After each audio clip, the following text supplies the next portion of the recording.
Okay, welcome to the Sugar Free League Season 2, Day 2 of our play-ins. We've got Pain Esports here along with Team Backpain, I believe. And now we've got the Darius and Nivea bans. Seen some things we've seen against Team Backpain because Live and Revnon like to play those champions, and the Jinzhou and Ari on the other side, so going to start it off with a couple target bans as the teams have a little bit of time to watch each other's matches, see what was going on, and figure out, for the day 2, what they want to go for. It's a pretty important match here. It's going to be a best of 3. We should have a couple more matches tonight as well, so this will just be the start. We will have one more after this. And Graves will be the final ban. We'll get underway with our first pick. We've seen lots of different champions with priority so far. Again, the meta a little shaken up because of the preseason changes, but wasn't too different than the end of Season 8. And Lucian looking to be taken here. We'll go for it. It's been very, very popular AD carry. Lucian, Kai'Sa, and Ezreal have been the top 3 so far. But Lucian has often been paired with Braum, and that might be taken away here. It's been a classic combo and still very strong. So it's going to be denied here. Braum, still a very good champion, and the runes didn't really change too much for him. He still takes pretty much all the same things. And his kit, after the nerfs he received in the middle of Season 8, he still left him in a decent state. He can still provide that peel in that CC that Braum is known for. Still a very useful member of any team. And we're going to get followed up with Misfortune here, so locking in the bot lane early for Backpain. But Misfortune, very, very tough to deal with here, with those low-range AD carries. And after the nerfs to the sustain of AD carries, their base health regen is just so low now that any poke Misfortune gets down with, those love taps, it can really, really hurt, and they stack up over a while here. Again, bot lane for bot lane here is we're going to get Thresh locked in for Zerobi. He's going to go toe-to-toe now. It's probably going to be a lot of finding bottom lane, as these are both early game-centric AD carries who want to brawl early, and Thresh and Braum certainly are down for that. And now that both bot lanes have been taken, it'll be interesting to see what position goes next. Mid lane could be a priority here. If we want to get that in before the second ban phase, a couple millions have already been banned out. And it will be the Syndra here for Alacrity. Seen some Syndra already. And he's going to go ahead and pick that up. Again, a very strong champion. Have seen some use of Dark Harvest, with that new rune coming out. But still, always the old steady electrocute gives you still a lot of burst. And, with these very squishy AD carries that struggle to get into those fights and get things done, if the Syndra just completely shuts it down, then you're nullifying a huge damage source, and that's what Syndra's all about. Also, pretty lane-dominant champion if you can play it well into a good matchup here, but there's still lots of counter picks out there if they want to get aggressive. But Nautilus is going to be picked up now. We have seen some revival of tank Nautilus. Recently,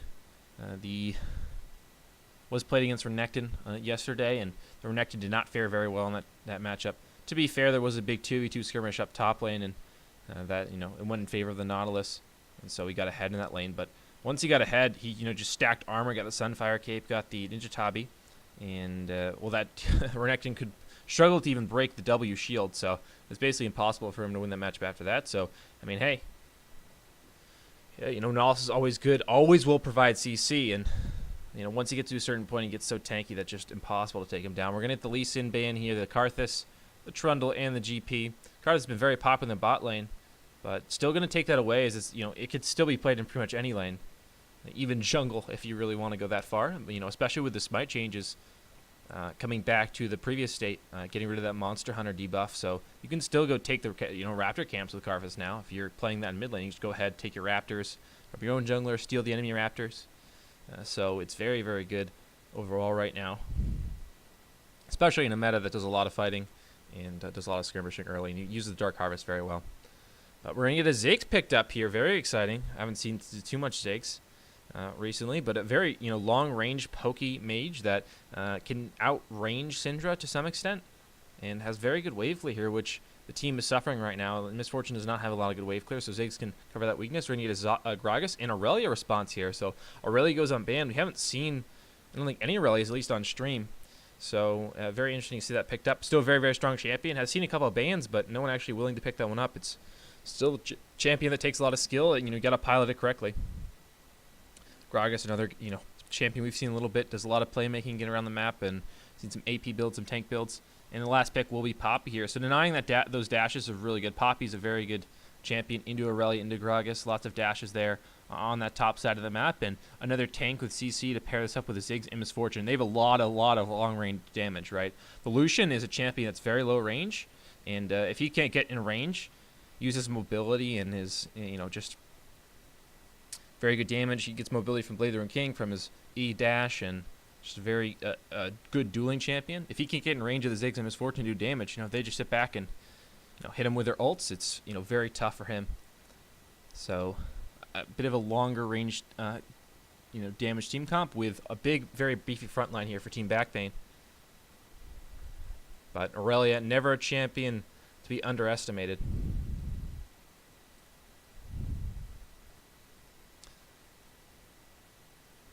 Will be the barrier for Ziggs, so going to want to activate that when the ult comes up. And Summoner Spell, not too long cooldown, so you should have that, for the most part, when that ult comes available for Syndra. So pretty good Summoner Spell against her.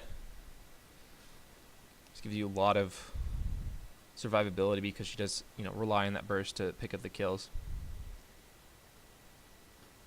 Alrighty. Just gonna have to wait for the spectator delay, but we'll get into game. Seen a few Threshes recently, a champion that hasn't been considered too strong in the meta recently, just doesn't bring enough to the table in some ways because so much of his kit is relying on obviously skill and landing those hooks, and sometimes other champions just do a better job of that. Overall, they can just provide stuff that he cannot so easily. And he's actually just going to be picked up over a lot of supports right now. There was pretty much no support bans, and Braum and Thresh seem to be the two highest priority ones. In my mind, you'd think Rakan would also be up there, and potentially, I know some people have been floating around Brand in the bottom lane as a support, especially when you're going to pick it with a poke lane like Misfortune, right? Misfortune Brand, Misfortune Brand into Thresh Lucian. If the Thresh Lucian don't get an all in level 2, they're just going to get bullied out, So that was a potential option here. But the Braum and Misfortune is still a safer option. That gives you some more mid-game power, whereas Misfortune and Brand are very susceptible to ganks. And once they die a couple times, they're very mobile and can be repeatedly killed.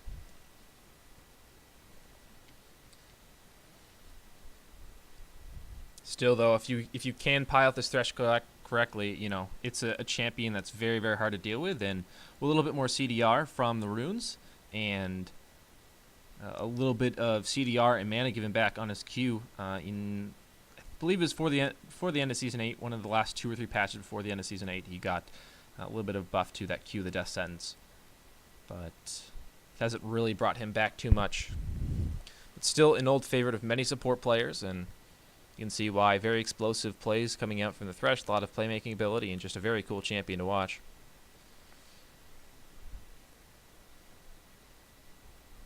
And the spectator delay should be timing out momentarily, so we'll go ahead and load into game.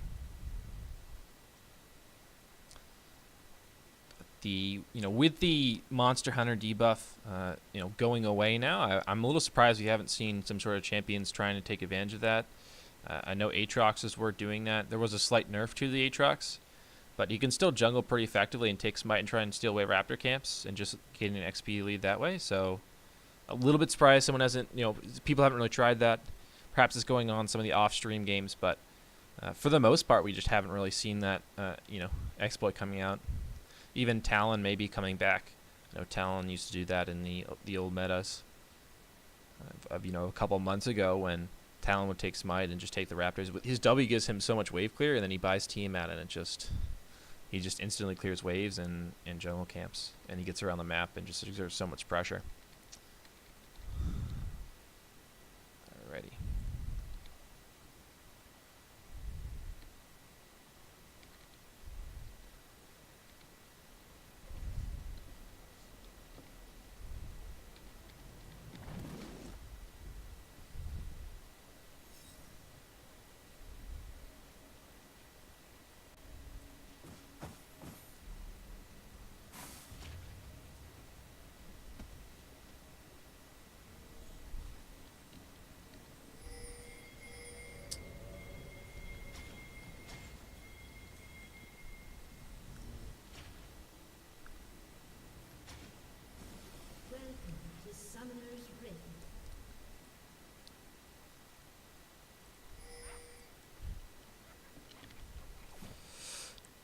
just a little poking around level 1. Not quite the standard 5 points that we've seen for the most part over the course of this tournament, but no big commitments here. We'll be the Dark Harvest for that misfortune.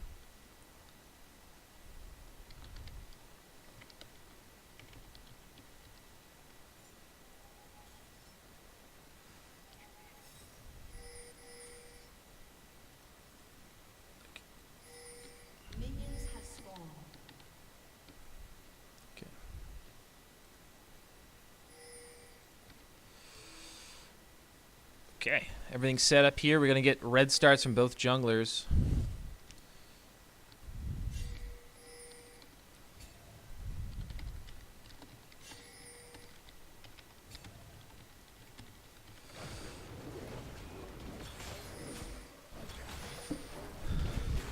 And a championship thresh skin here for Zerobi. He's got even the gold one too, so he put in the time there, doing all the missions there.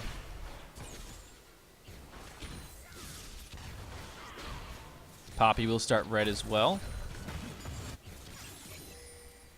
So that's going to get Aurelia priority in this lane. If she can bully up the Snottlers early, they're going to be very scary. They're stacking up the passive already. Going to go to town on him with the passive and Conqueror proc. The Aftershock will buy him some time, but he's taking quite a bit of damage here. Q comes in from Prince, and Revenant just one more auto down. A potential flash follow there, but didn't want to try and go on the turret and get too low. But yeah, Revenant just walked up when Conqueror and the Aurelia passive were all stacked up, and he just took a lot of damage for it. He forced to use those Corrupting Potion charges here, and now he's in a real poor spot in the lane because getting lane late from that leash and not playing safely. Zerobi with a good dodge here and is going to look for a hook, but goes ahead and finds the minion instead. Revenant just probably going to be under turret like he is for most of this lane phase. Going to be a full top side clear here for the Poppy and a full top side clear here for bottom side clear for Gragas. Gragas may be looking for a gank though. He is pathing downwards. Poppy will complete her back though. Going to pick up the Ruby Crystal and Patrol Ward here, but the gank comes in. Zerobi hits the hook, and down he goes. First blood over to Valencia with the body slam and the cast to follow up there. So a nice gank there. Zerobi with a good setup hits the hook. And down goes Flounder. Didn't even use flash there. Knew he was dead. No Scuttlecrab's taken. Just full clear of the red side for both junglers. And, well, one is Predator and the other doesn't. So a little bit of strange pathing for Poppy. If she had Predator, if she had Predator and wanted to get boots, I can understand. But she had Predator and decided to go Ruby Crystal, not get the boots early. So I don't really understand that decision from her. But I guess she wanted to set up an early buy from her. Maybe just the jungle clear didn't go as well as she had hoped it would. Maybe a little mistake with the cutting on the camps. I'm not sure, but is he going to get a bottom side Scuttlecrab anyway? Because Gragas didn't go for it after the gank. He just decided to back and pick up Predator and boots. Or Predator boots and the jungle item. See Pom Pom going in again. The Aftershock proc by Revenant, but the shield's going to dissipate very quickly, and it will hook the wall and get away for now, but another bad trade for him, and he's all out of Corrupting Potion charges. Relly is too, but she's got a health lead, and she's up 10 CS right now. Both top laners have all their summoner spells available, you know, that TP, but Revenant is going to have to burn it now, and looks like Prince should get a free back. Valencia in the flash. Body slam is going to force Alive to flash away as well, but trade jungle for mid lane flash is pretty good here. Definitely the mid laner will say it's worth.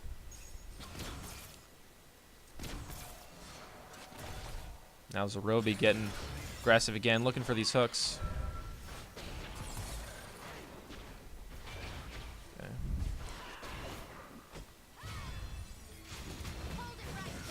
Now a gank in the mid lane. The stun comes through. Alacrity forces flash away. Master at none.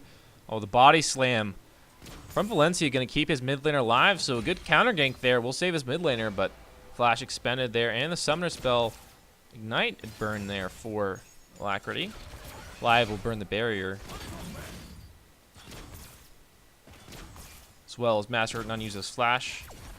Still does not have those Predator boots here. 5 minutes. Does not found the back timing for it.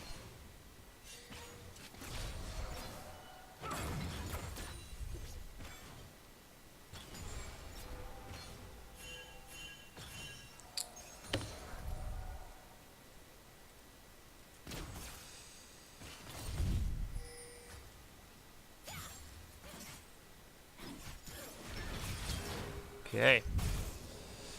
Team map not quite completed for the Aurelia here. Still has a 10 CS lead. The back timing wasn't quite optimal for her, but she did get an advantageous back, and that she was able to keep TP, and her enemy top laner was not. Still going in here. Revnon continuing to kite away here, but he's getting very low. Revnon forced to flash. Prince hits him with a W, but will not kill. That was a Roby going in. Gonna miss the flay. Valencia lands a slow, but they're already out. Flound to force use the flash, but that's it in the bottom side. Zerobi invested his flash to try and make that gank work. Didn't quite happen.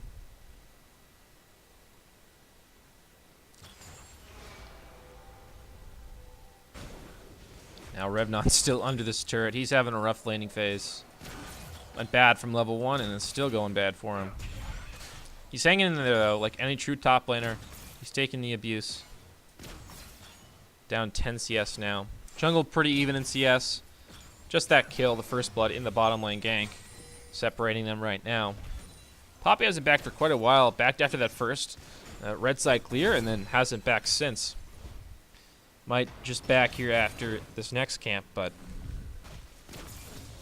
still not picked up those Predator boots here, and it's 7 minutes in. Hasn't really had a keystone to use. And the Alacrity will land a stun here. Gonna chunk out alive. We'll just use the bomb to get away there. So no follow-up damage, and gonna throw even more bombs to clear the wave. I'm sensing a theme with Ziggs's kit. Throws a lot of bombs.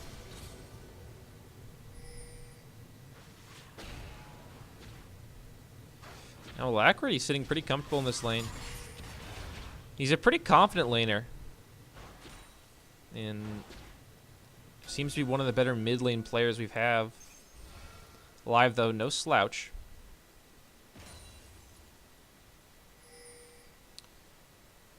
It's gonna be the Ocean Drake here. Looks like Zerobi's gonna take a little road trip to try and get some wards down.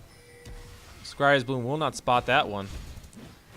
Was looking for wards in the brushes near the lane, and Zerobi roamed to put one down in front of the dragon, but will be sweeped here by Master at None. Still has not picked up those Predator boots.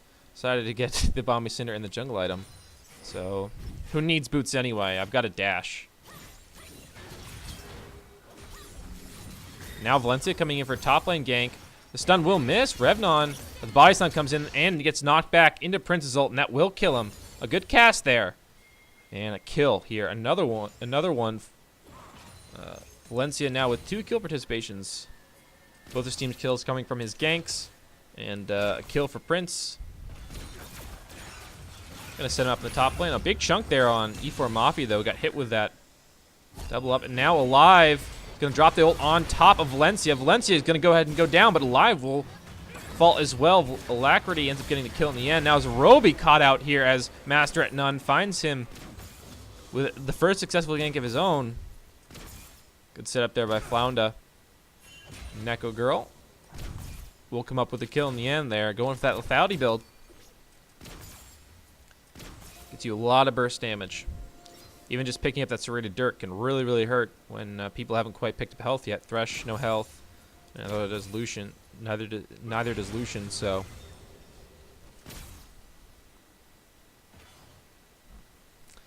That lethality really hurts. Got the new skin as well. This Neko Girl has got that new Gun Goddess Misfortune skin. Which definitely makes you a better player, I know that. From what I understand, skins make you better.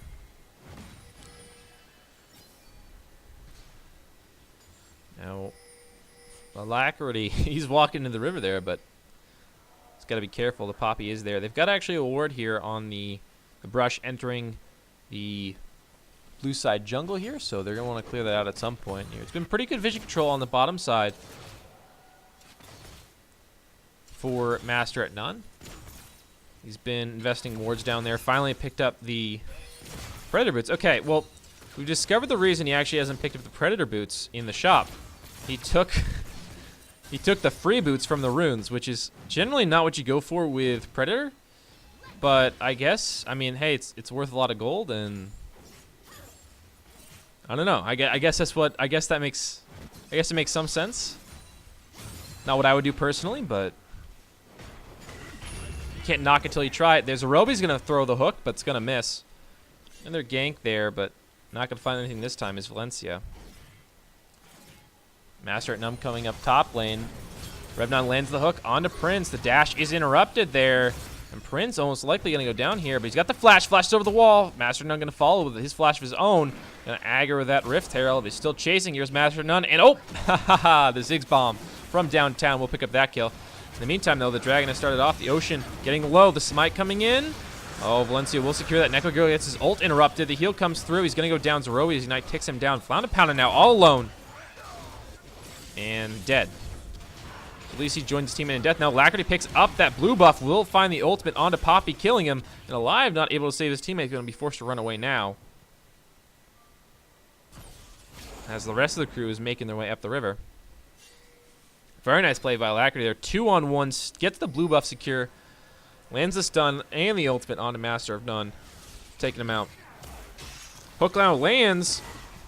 Alive gets stunned up by Valencia's body slam. The explosive cast knocks him back in. Alive getting very low. Should go down. Valencia picks up the kill. A very nice hook by Zerobi there. Gonna secure them that kill. Without his hook there, certainly would have gotten away. So good start here. Valencia's been very active around the map, and Zerobi's landed those hooks. Secured some kills for them. Now a red buff invade. Valencia, Lacrity, and Zerobi all here to try and secure this one. Valencia will take it for himself here. A Master at None caught under that outer turret. They're not going to dive this one. They're just going to head back as Ziggs is making his way up here, and he's got his ult available shortly. Does mean that E4 Mafia has been alone bottom lane here to 2v1. Got that Blue Rune King now. He should be pretty safe. I doubt there's dive potential here, especially with that ultimate and summoner spells available for Necrogirl and Flounder Pounda, but never be too safe here. Gotta make sure he doesn't get caught out and get some gold over.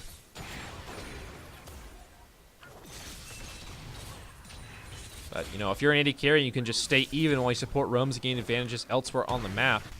So, you know, you're creating advantages by just not giving up advantages to your enemy team and allowing your teammates to do other stuff around the map. Sport will rejoin him in lane now. Zerobi with his Moby Boot should be joining him momentarily. Now, Flounder Pounda completes that quest, so he will have wards available. Zerobi also has his wards available now. Turret plating going to fall in just a couple seconds.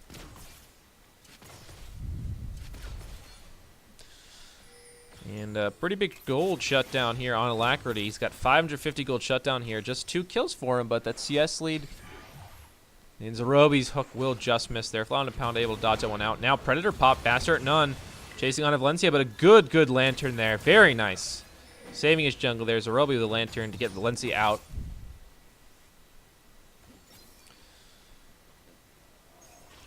Now the Luden's Echo for both mid laners. And give me the Triforce for Aurelia. Once she completes that, she's very scary. E4 Mafia going in, but a little bit too deep. The ult comes down now, and the heal's forced out. You're going to be able to get away as E4 Mafia. Meanwhile, on the top side, Prince gets stunned up under the turret. Nozzle comes down. He gets knocked up. Now flash forward. Revnon goes in and will pick up the kill there. Revnon with a solo kill up top side. Now Valencia going to go ahead and try and make his way down bottom. Everyone's gotten away to safety now. Zerobi moving into the main jungle, looking for some wards. We'll spot that blue buff still up. Looks like they're going to move in for the invade here. Zerobi lands the hook onto Flounder Pounda. He's getting low already, and he's just dead. Zerobi picks that kill up with the Ignite. And the E4 Mafia going to take some turret aggro. We'll take a shot. But the blue buff should be secured here. No smite, but Valencia picks it up either way. Alacrity not going to get that one. But he's hunting for some more.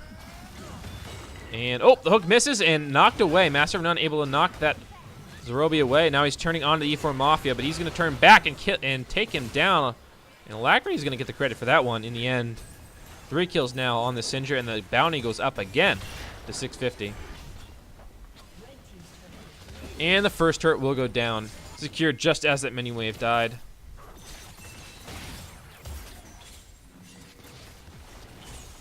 And fight in the mid lane now. Prince getting very low. Will go down alive. Flashes into the wall. Will go down to the turret shot. Valencia flash forward with the body slam. Will kill Neko Girl. And 2 for 1 in total there. Hook from Zerobi will miss. E4 Mafia using the culling will force the flash out of Flaunda Pounda. And another turret going to be coming under fire. And the attention can be turned to the dragon that is spawning shortly.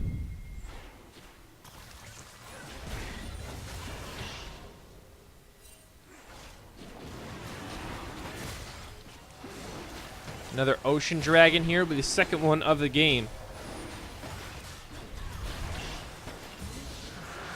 And secured there. Great smite. Great smite, Valencia. Those are the crucial ones you gotta have.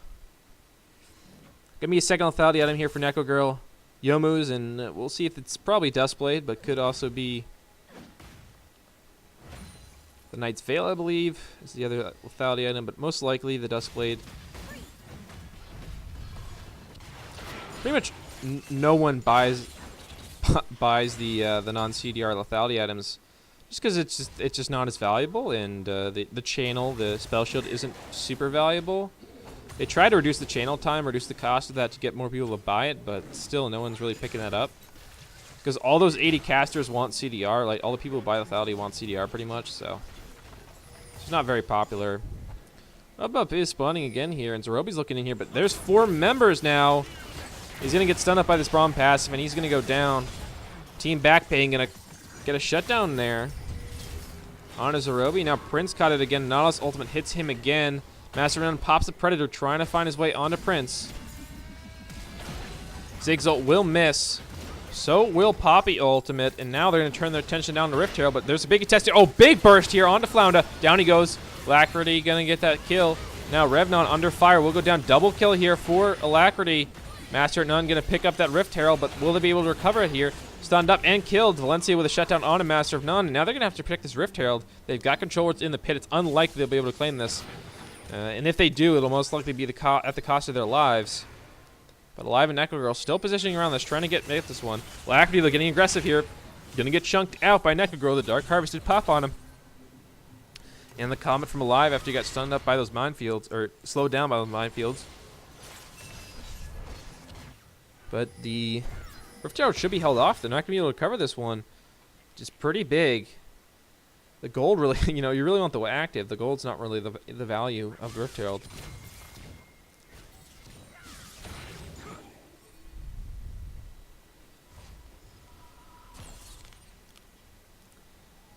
Now both teams are just going to calm down, take a breather, get their backs in, and Neko Girl's going to pick up his red buff.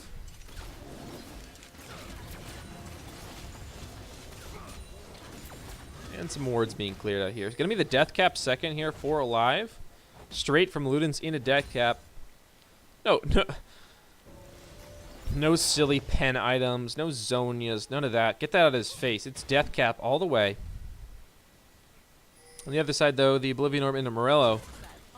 Going to be the choice for Alacrity. Prince completed that Triforce now with Boots and Tiamat. So he's still very strong. He's hitting at 1, 4, and 4, but still very strong. And once he gets that Conqueror and passive stacked up, he does quite a bit of damage. Still got to keep your eyes on that. Zoning is completed for the Gragas. And the rest of the squads are working on their second items. Redemption and most likely Knight's Vow. Going to be the choices for the supports. Redemption has kind of been standard for Threshes now because there's really not a lot of great items for Threshes. You're not really a melee support. You're not really a caster. You're somewhere in between, so your itemization isn't very good. There's no item that feels really great on him. Everything has a downside, or you can't use quite well enough. It's just kind of one of those things. As opposed to someone like Rakan who just loves Zeeks. Zeeks is so good on him. Just works with his kit so well. Zerobi's going to get stunned up, but he's going to land the hook back on the Master of None. And, we're going to flash the cask, and we'll get away here as Neko Girl uses the ult to zone everybody out from the chase. But a flash used there from Master at None. Now, Ziggs not that close to the death cap here. He still needs another decent chunk of gold. 1,000 gold shutdown now onto Alacrity. That's quite a bit. 600 onto Valencia, 500 onto the E4 Mafia. No shutdowns on the other side, so a raid with a lot of gold on their heads. Wanted dead or alive, but preferably dead. Definitely dead.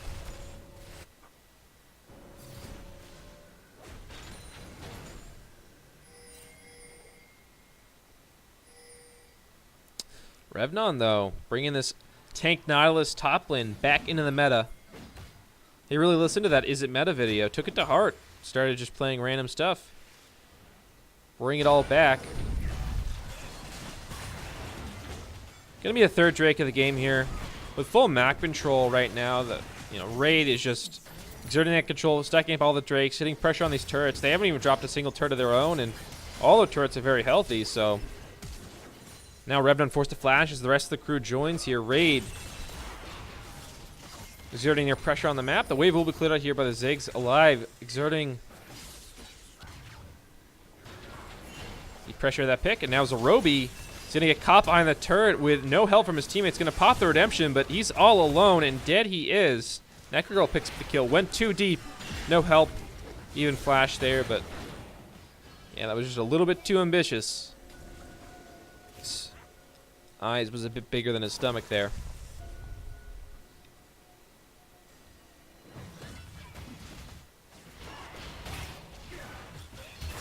Now a fight in the jungle. Alacrity just blows up Flounda with the help of the E4 Mafia. No, I'm not exactly sure where he was going there. Got a little caught out. Now it looks like they're going to set up a situation where they have Prince in a side lane. He still beats Revnon at this stage in the game. He doesn't have, full armor stacking. It's just a one Sunfire cape. Obviously, magic damage is, effective to some extent against Aurelia because she does have that passive magic damage, but yeah, armor. Well, there's really no great stat against Aurelia, but armor is probably the best one. Ninja Tabis are great, but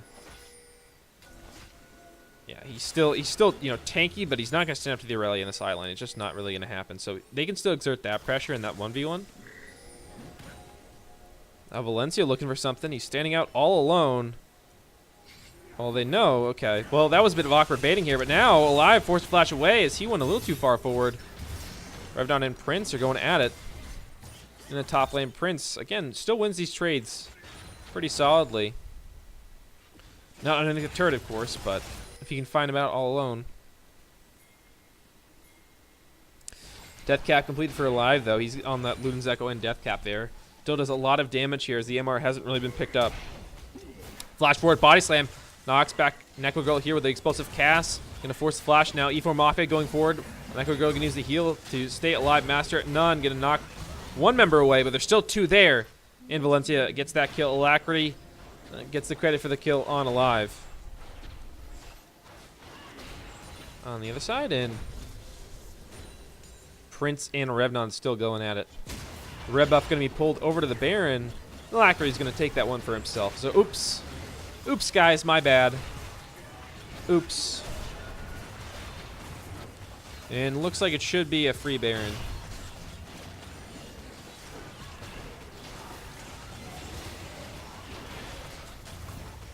And it will be in the end.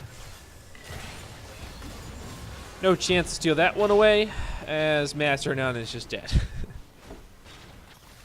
No insane highlight worthy steals either. Flounda Pounda not come in with the attempted Q steal from the Braum. The classic YouTube highlight.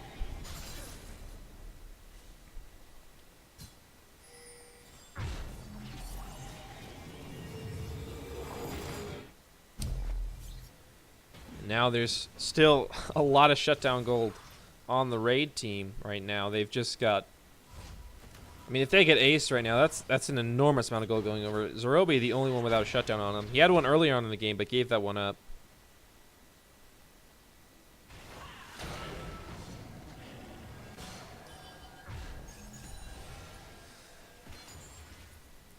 Okay.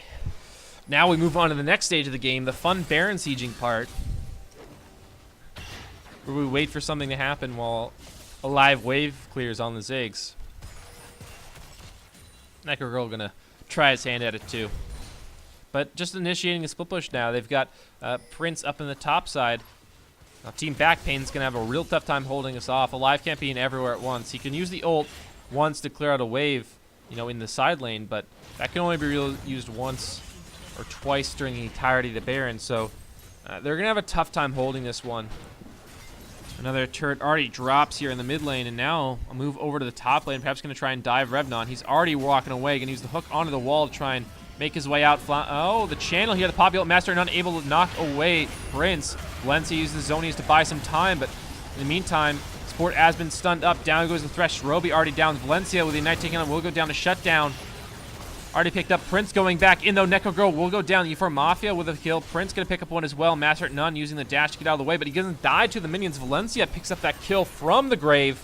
And now Revnon going to be caught out all alone underneath the turret, but soon goes down following its top laner to the death. And now with the Baron buff, 3 strong. Just one lonely support and Flounda left to defend this one. And this game's going to be blown wide open here for Raid. Potential end here if they can push very fast with this Baron. Got good wave clear, so it should be at least a couple Nexus towers before the rest of the team revives. Wanting to go down pretty fast here. 27 minutes is the game time, and they're looking to go for the Nexus here. Necrogrid is going to revive. Alive's a couple of seconds left as well, but he's got no ultimate. Alacrity, Prince, and E4 Mafia will be here. They will kill the Nexus. A big kill. The biggest kill on the Nexus. And they will take game 1. So Red Gaming going up 1-0 in the series. Starting off on the right foot.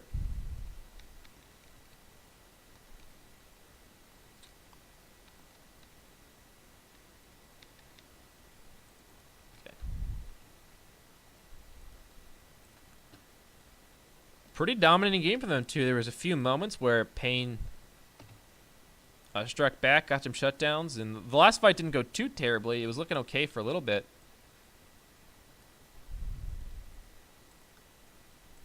But in the end, at superior gold lead and a good rotation over to catch out Revnon. That's won them the fight. So Raid Gaming goes up 1-0. And we'll be moving on to game 2 shortly. But before we do that, got to thank... got Gani Donut me subscribing 2 months in a row. Not going to read out that message because I don't want to be embarrassed by saying that, but thanks for subscribing. If you don't know, you can subscribe with Twitch Prime. Link your Amazon Prime account to Twitch and you get a free sub. So it's free money for any streamer you want, but it should be us. Now let's use that Acer affiliate link. Get a small little incentive if you do buy through that. That's all the promotion I got to do right now. So we'll see you back in just a minute or two as the teams get reset here for game 2.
back for game 2 now.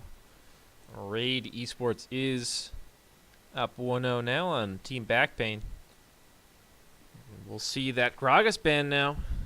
Valencia going to earn that one after game 1. A solid performance. Got around on the map, got everyone ahead, did exactly what you want your jungler to do. And a scary pick, and Alacrity going to force the Syndra ban as well, so not wanting to go up against that lineup that Raid Esports had last time.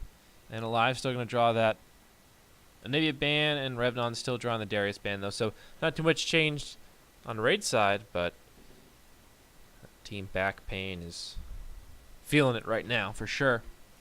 As we get Urgot and Xin Zhao, the last couple to fall. And Lucian, well, perhaps they'll be first pick again, and it will. So Neko Girl and E4 Mafia really like that champion. It's a very flexible champion right now. And just overall really fits exactly the identity of the league meta right now. So why not pick it up early when you have a pretty much identical draft phase right now as we get the Lucian Braum, and immediately the Graves locked in after the Braum. So switching it up, picking up a jungle. We got the first 4 picks were all bot lane picks, but now we're going to switch it up. Going to get the jungler here for Valencia. This time. So changing up the priority a little bit. After the draw on the Gragas ban and the Xin Zhao, going to want to pick a jungler that he can play early on, so not risking him getting completely banned out and forcing a bad situation. And now Lulu going to be picked up here. Flounder and Neko Girl deciding that that's the combo they want in the bot lane. The Lucian Lulu. Going to use the Lulu range to try and abuse the Braum a little bit.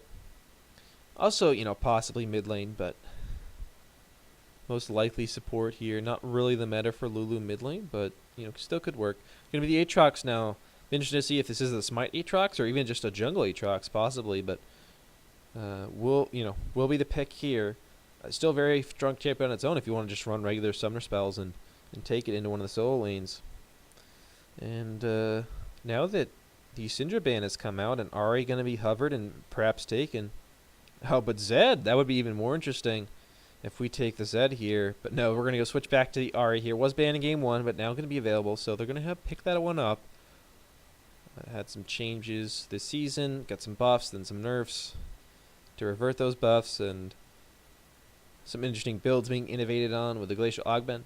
But now we're going to take away the Ziggs here. Alive actually had a pretty solid performance on that, despite the loss in game 1. And it's also just one of those annoying champions that will perform, what it needs to pretty consistently, because it'll just wave clear and throw bombs at you from far away. Going to get the Jace ban here along with the Karthus again. So still the Karthus potential for the bot lane pick. But we'll get banned out in this, the soul lanes in this case. The bot lane has already been taken. So still just a champion that no matter what lane is open, you can always pick that one. So they're just going to get rid of that one and not deal with it. Draven going to be taken away here. Draven Braum is a very scary duo here. So just want to take that one away from the E4 Mafia. Certainly a name that would indicate he's a Draven player, but who knows? As the Kai'Sa is taken, so it'll be Kai'Sa Braum into Lucian Lulu bottom lane. Gonna be an interesting matchup for sure to to watch that and see how that plays out. Kai'Sa and Braum, a pretty good duo together, and the Kai'Sa has pretty good scaling.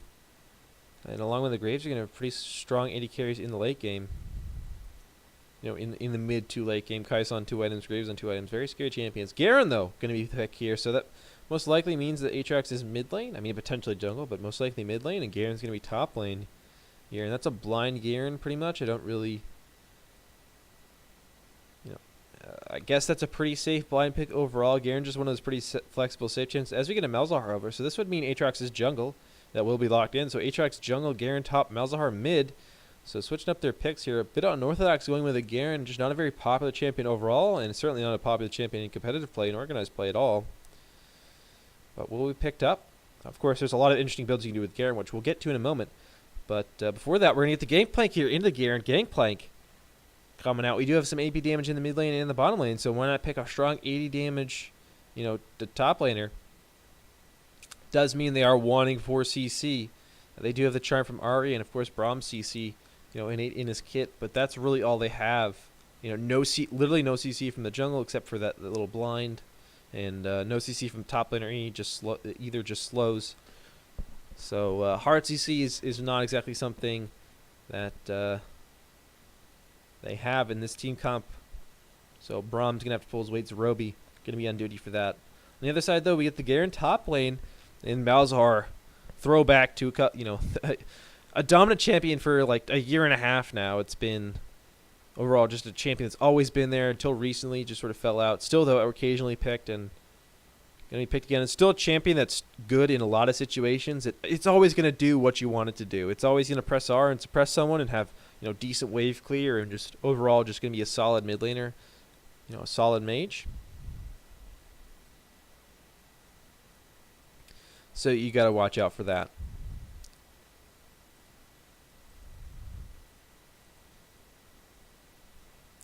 Surprised to see this Garen pick, but there's lots of things you can do with it.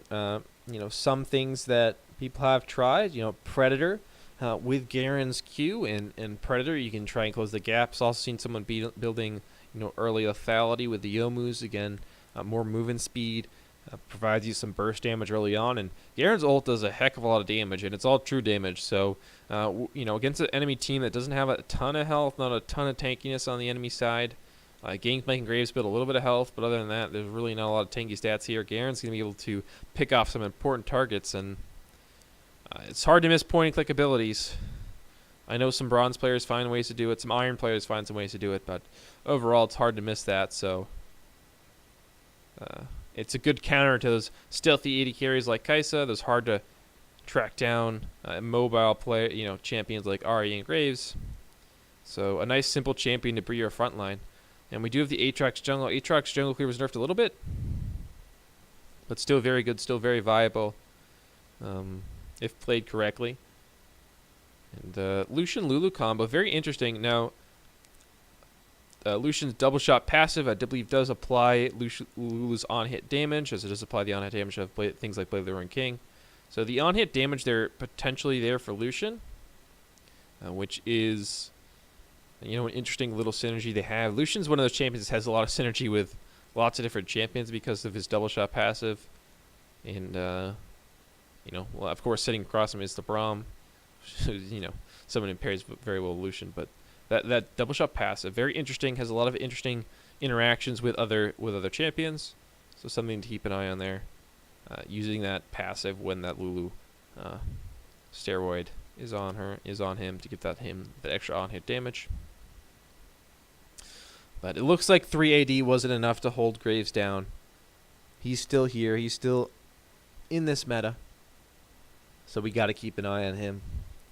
I'm sure he'll be something to be reckoned with. And Gangplank now. I assume he'll go for the grass build. Kleptomancy just seems a little too greedy overall. Most GP players have been defaulting to that old grass build now.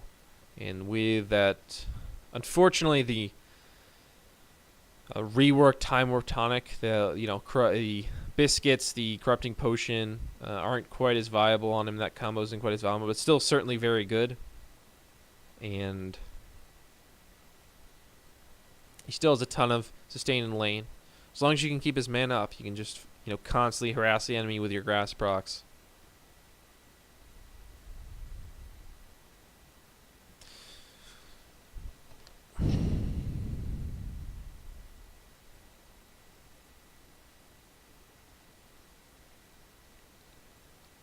Alright, and we should be loading in the game here.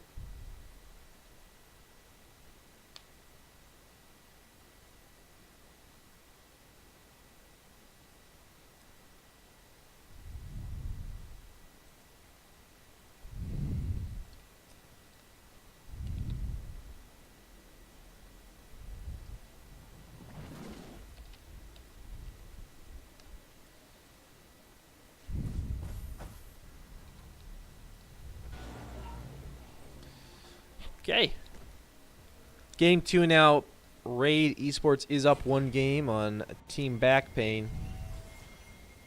So they are looking to end this series early. Take that 2-0 for themselves. A very dominant game 1 here, but sometimes it can be tough to follow up that performance. They got their champions banned out. The Gragas and Syndra no longer there. Got the Lucian taken away from him. And Zerobi can opt for that Braum, so he seems to very highly value Braum and Thresh. Those seem to be his two go-to supports, like the things he thinks are very valuable in the meta right now, or at least Braum is very valuable and Thresh is a comfortable pick that he thinks is good. So that's sort of his priority on supports right now. But Flounda gonna go out, a little back to a year ago, back to the Ardent Sensor days, and go for those heal shield supports, those Ardent Sensor supports.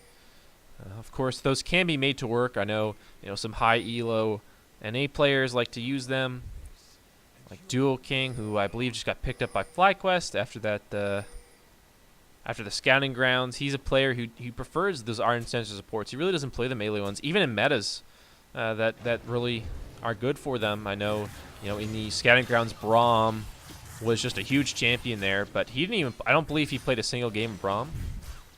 Or if he did, it was very few. Like he mostly played, a lot of Rakan. He played, a couple games of Soraka, a few other things. He was just playing, those ranged healing supports. That was his kind of priority, just because he thinks they're good and underrated, and he's comfortable with them.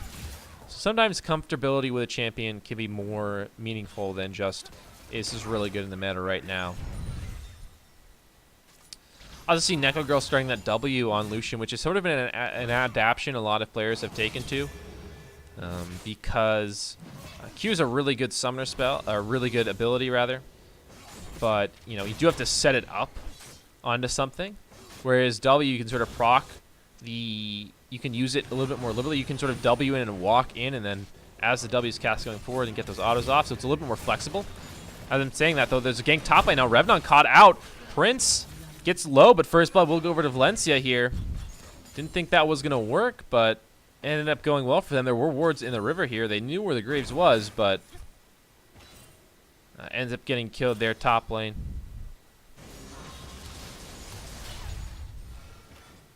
We'll have to burn that TP. Still has the flash. Might have to come down and help his jungler here, as Valencia is invading. A level advantage here on Master of None will win the Smite War. Valencia with the camp. And now Revdon coming in to try and help out his jungler. Valencia still has flash, but he's gets silenced. Will he get over the wall? Will. Revdon flash follow.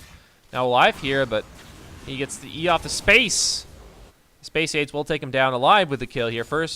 Not First Blood, but the second kill of the game will go over. First Blood was in the top lane.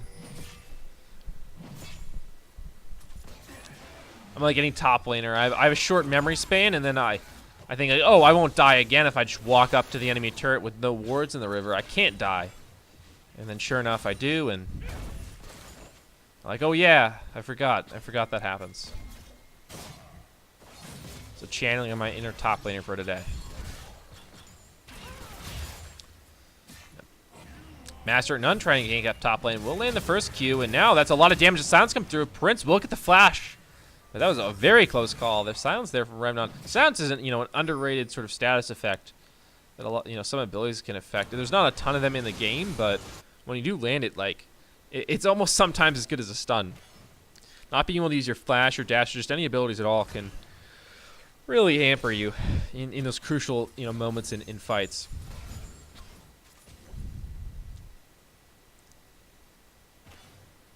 Now, this bot lane is kind of going the way they wanted it to. Here, Flounda and Neko Girl are getting some pressure down. They have a CS lead. It's nothing too huge right now, but if you can just sort of, keep that Kai'Sa down, keep the advantage, Lucian's going to be better on that one, that first item. If they do get there at an even pace, and with this range advantage, this, harassment advantage with the Lulu, they can definitely do that. Keep the Braum and Kai'Sa down for the time being, and try and find those openings in the mid game. Now you've got a double buff Malzahar in the mid lane who's just constantly shoving in this Ahri, and she can't do anything about it. Valencia, they're going to try his luck on a gank here. Alive should be able to get away here pretty easily, and trades pretty evenly against Valencia, but a little chip damage before he goes ahead and takes his Raptors. And that blue buff just allows Valencia to, or excuse me, Alive to just constantly shove in that wave. Does time out now, so he won't be able to continuously do that, but he has a pretty solid mana bar. Now Alacrity flash forward, the charm will miss here. Alive with a good flash response. Alacrity still going forward using the ult. He's out of mana though. Alive gonna put the ult down. The suppression comes through. Down he goes. Alive with a kill. The ult, the ignite. Oh, we'll take him down to Valencia with one more auto comes through. And now Master at None very low. Double kill here for Valencia. Master at None down a level. Comes through, tries to help out, but that cannon barrage from Prince just won them the fight there. It was just on the knife's edge, and then the ult from there got the slow, got the extra damage they needed to take them down. And once Alive was dead, the fight was over. So huge cannon barrage there.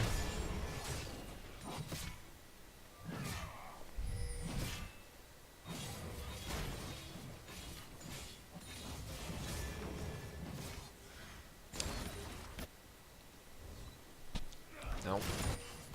Raid off to another good start here, up 1-0. And if they keep playing like this, they could definitely take this sweet series, sweep it. Back pain though, still has that a couple kills on their Malzahar. They're not out of it yet. Their bot lane's going okay. Now and red buff invade. Valencia's gonna take this away, and Master at None still isn't too far behind in the jungle now, but after those kills, he's in a real tough spot. Now, Zerobi's going to get his back interrupted and take a bunch of damage from this Drake. He's going to get very low. Valencia is there to help him out and keep him safe, so no potential kill there chasing him. But I think that was a little incidental. I think they were just using the W from Neko Girl to actually check the dragon and make sure they weren't actually starting it. But he actually just ended up hitting the Braum and aggroing the Drake as well, so a little funny there.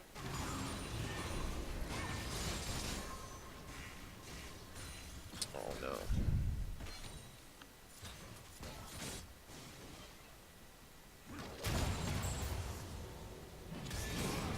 Revnon still struggling up in this top lane. He's up in CS, but his trading isn't really going very well because of this grass that Prince does have. He's just constantly shooting him. And now that the Sheen is there to, proc, he does a lot of damage to him.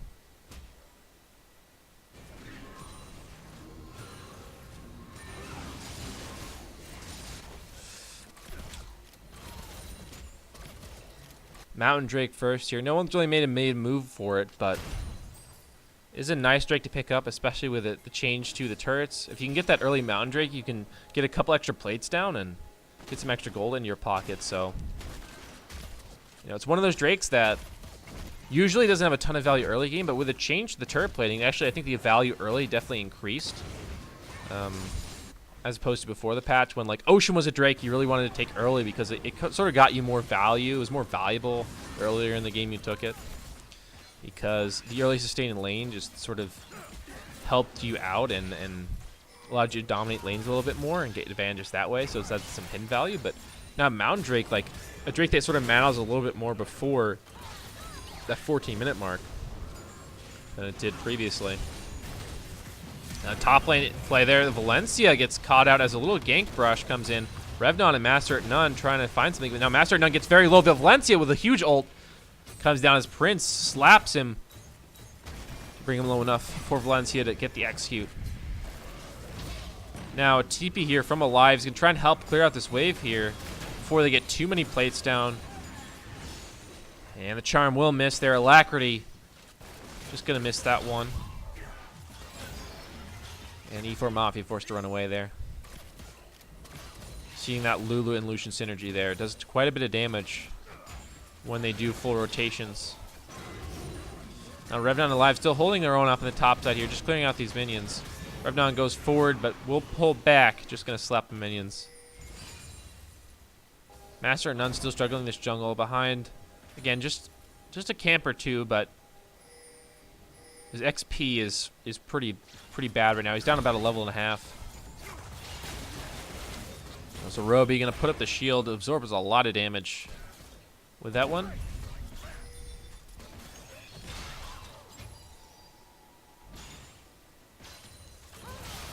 Flounda, Pounda, and Neko Girl still exerting pressure on this lane. It's even in CS right now, but health lead is there. Gotten some advantages, but not really much yet. The E4 Mafia and Zerobi have held their own very nicely.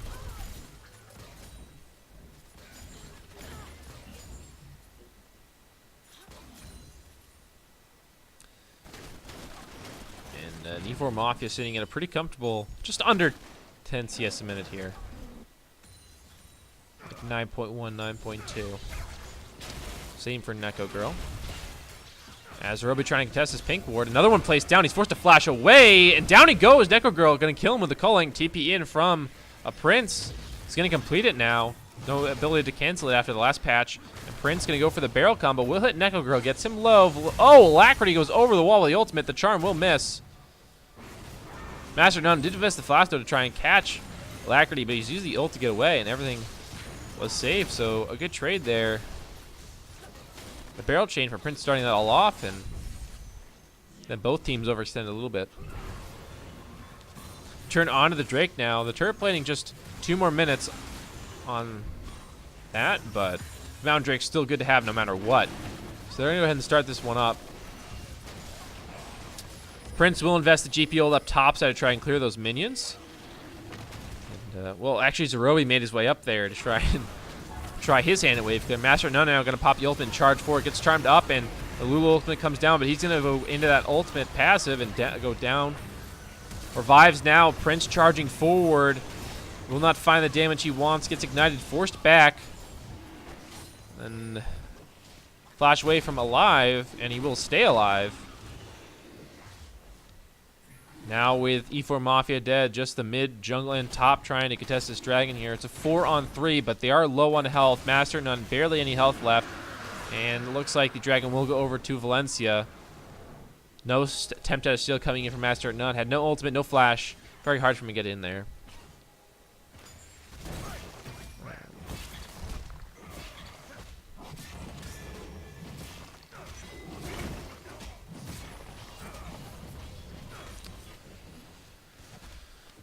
600 gold shutdown here onto Valencia. That's quite a bit.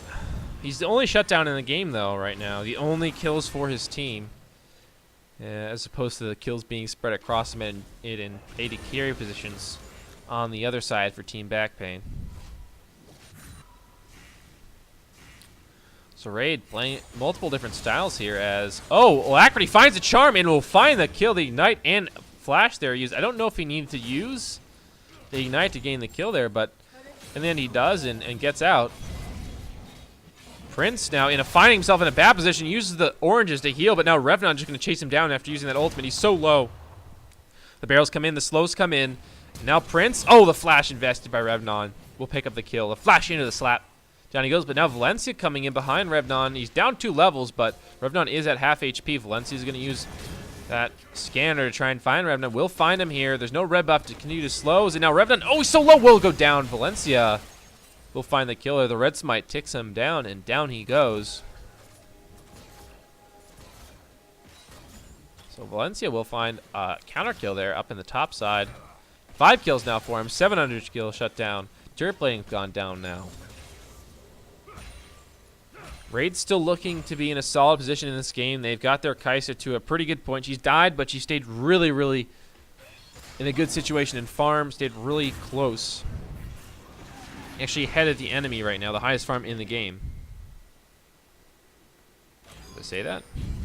I just kind of assumed she'd be behind, but now looking at it, she's actually ahead. A very good job by E4 Mafia. Even dying, he's still in a good spot. Roby's going to invest the ult forward, but not going to find anything. A good dodge there from Neko Girl and Flounda.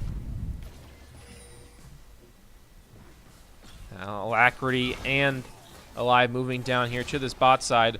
Master Nun making his way down too, but he should be behind those guys. Neko Girl going to try and force Roby and the rest of the squad off the turret. Investing in culling now. We'll get some damage done. But no one going to go down for now. Now Revnon just trying to clear out the wave here. He's going for the Triforce on this Garen. Allows you to push a bit more effectively, but Prince has beat him to it. Already picked up his Triforce, and the cull rather, is still stacking for him. Just got 20 more minions, and then he'll pop that and get a lot of gold back.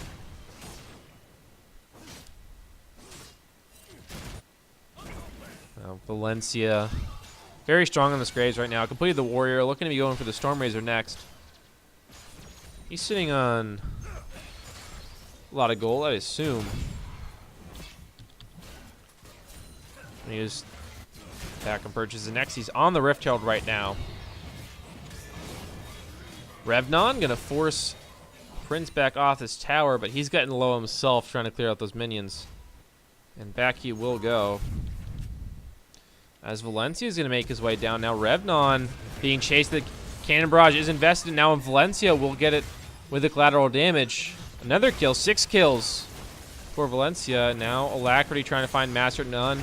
The dash forward will pop him into that resurrecting state. Will survive and get away now. Alive charging back forward with the rest of the team. A kill picked up for Neko Girl.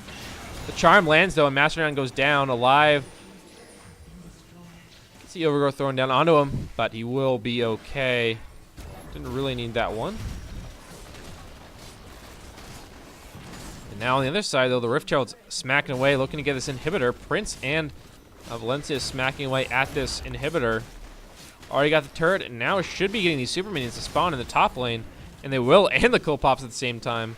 Huge influx of gold for them, and even a charge onto those Nexus towers. Got quite a bit of damage there.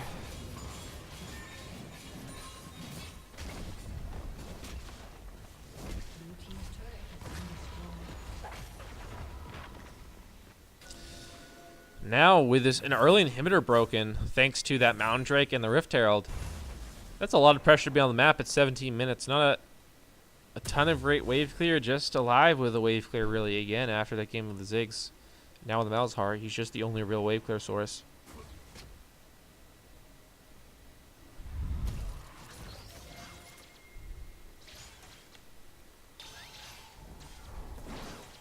Now Raid Esports in full control. And Alacrity will join Valencia with a bounty on his head. 550 and 850 gold. So lots to be picked up there.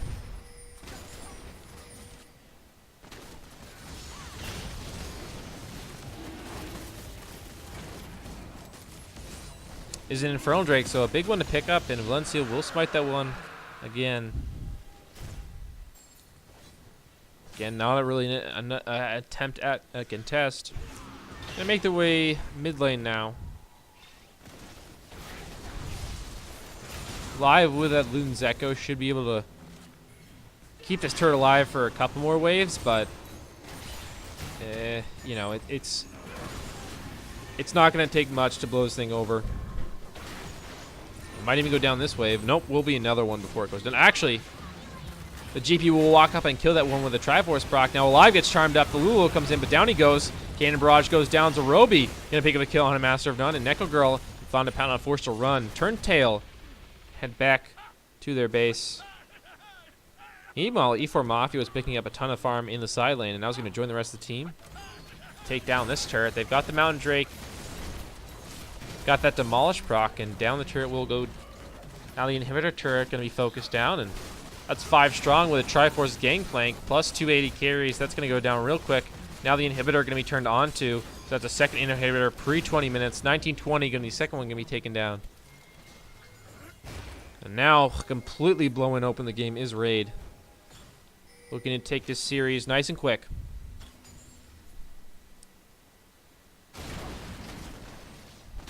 They don't mess around. They don't play with their food.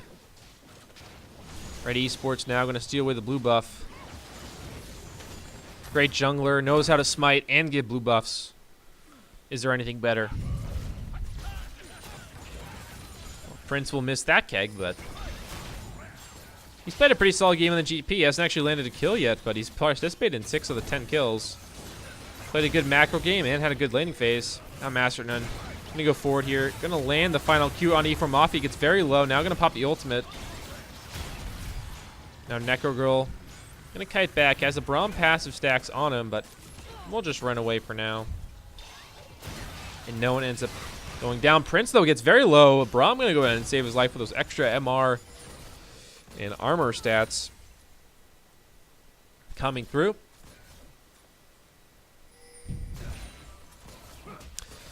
Everyone's low on mana, so it should just be a quick back here, and then we're going to come back out on the map and probably set up some vision for the Baron. Maybe send Prince to try and split now that he has TP and ult up. And it should just be a simple, pretty simple macro victory here for them. But they might try and get a little wild, get a little crazy. Channel some of that Inner the Shy. And go crazy diving under Nexus Towers for no reason. I think Valencia just took the red buff there. Mafia tried to take it with his W, but Valencia was having none of that. Did go for the Storm Raid, so now working on the Cleaver. He's got Red Pod as well in his inventory, so we'll go ahead and pop that when the fight does break out.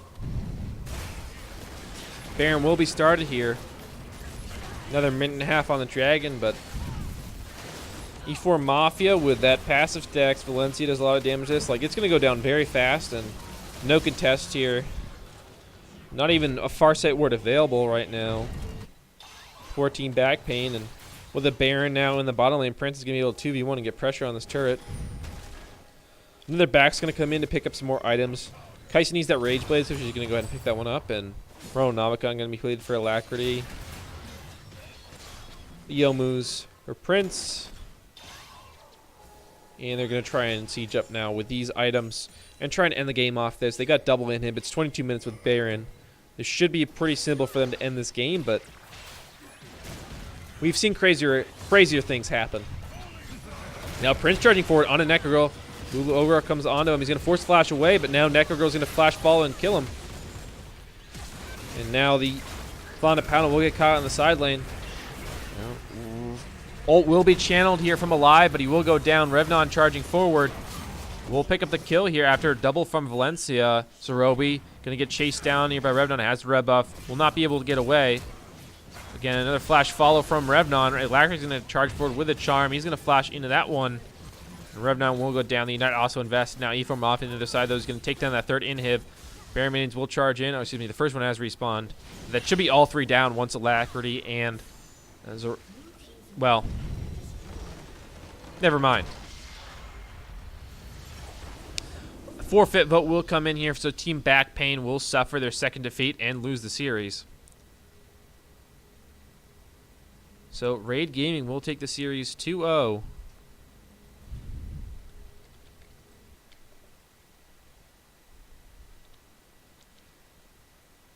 Very, very nice performance from them. Pretty dominating. You know, game one was decently even, and then they sort of closed it out with some good late game, mid and late game sort of play. But the second game was pretty much all in their favor.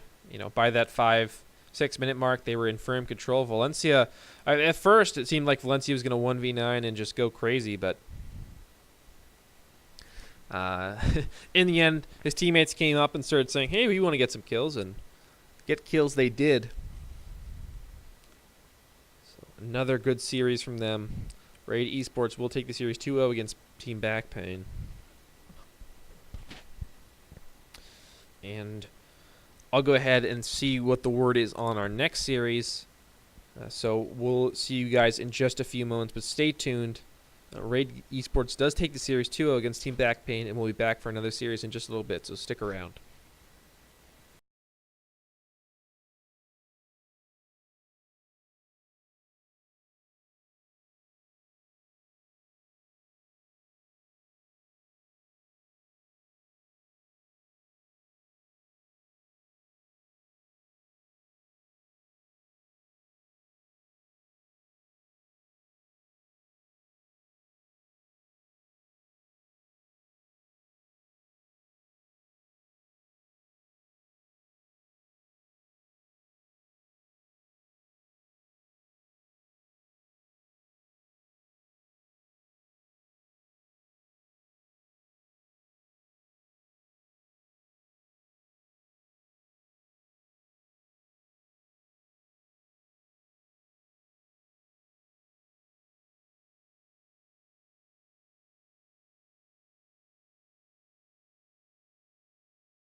All right, our next series will be Akuma Blades versus Team Back Pain. So we'll be back in a moment once we get into lobby, get everything going. But it should just be a few more minutes.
Sorry it's taking so long. We're just waiting on some players to get ready. They should be here momentarily, but if you do want to watch a game while you are waiting, there is a game being played here on the Sugar Free League, the second channel, which is just Sugar Free League, and then the number 2 after that. So you can go see that, and then come back in for our game when it does start, which should be just a few minutes. But if you want to watch a game, go ahead and head over there, and then just come back. Keep this stream on in the background. But thanks, guys. Thanks for waiting. We'll see you in a few.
Okay, we're back.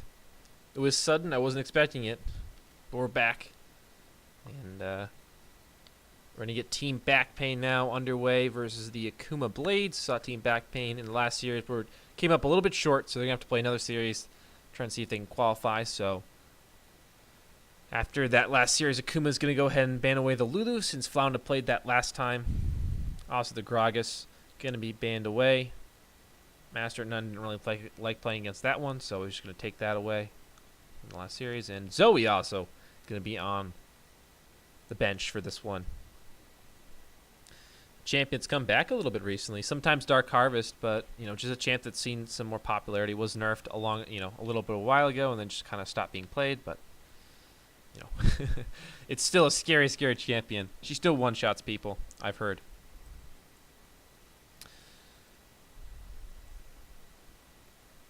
going to be the Anivia as well. Keeping that away from Alive, and Jace ban. So Revnon just does not want to face those in the top lane.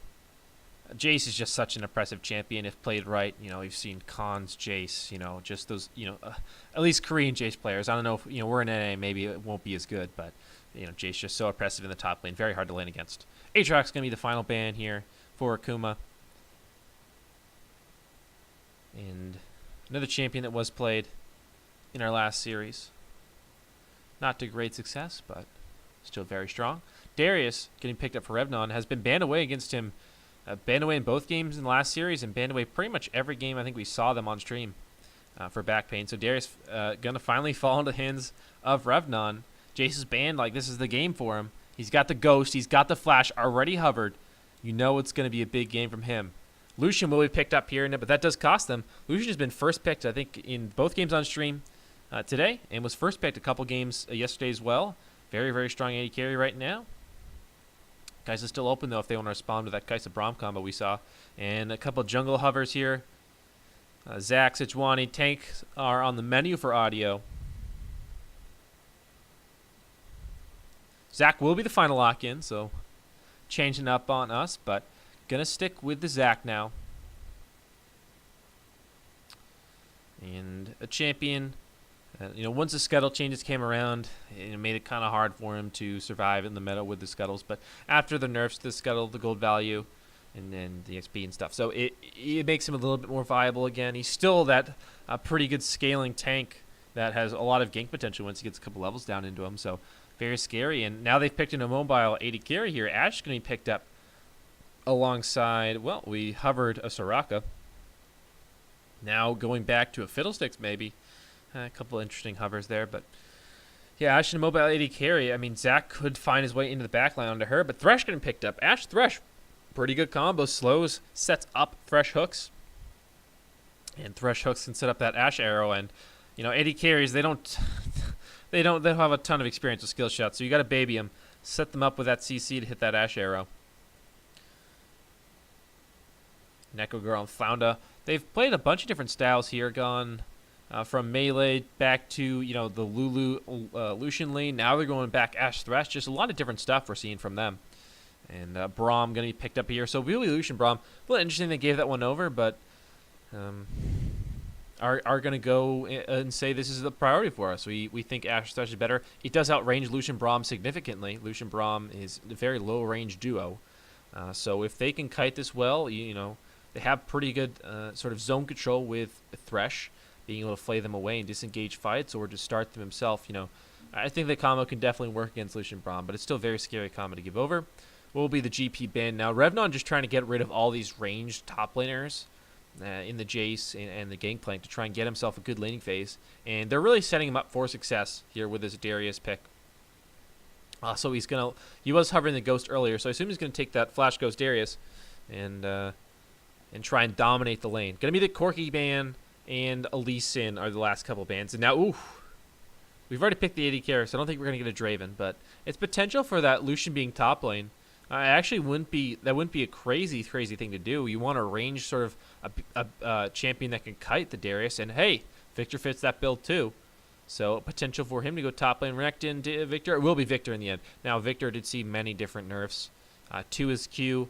He was nerfed. It didn't quite work, so we got to nerf him again.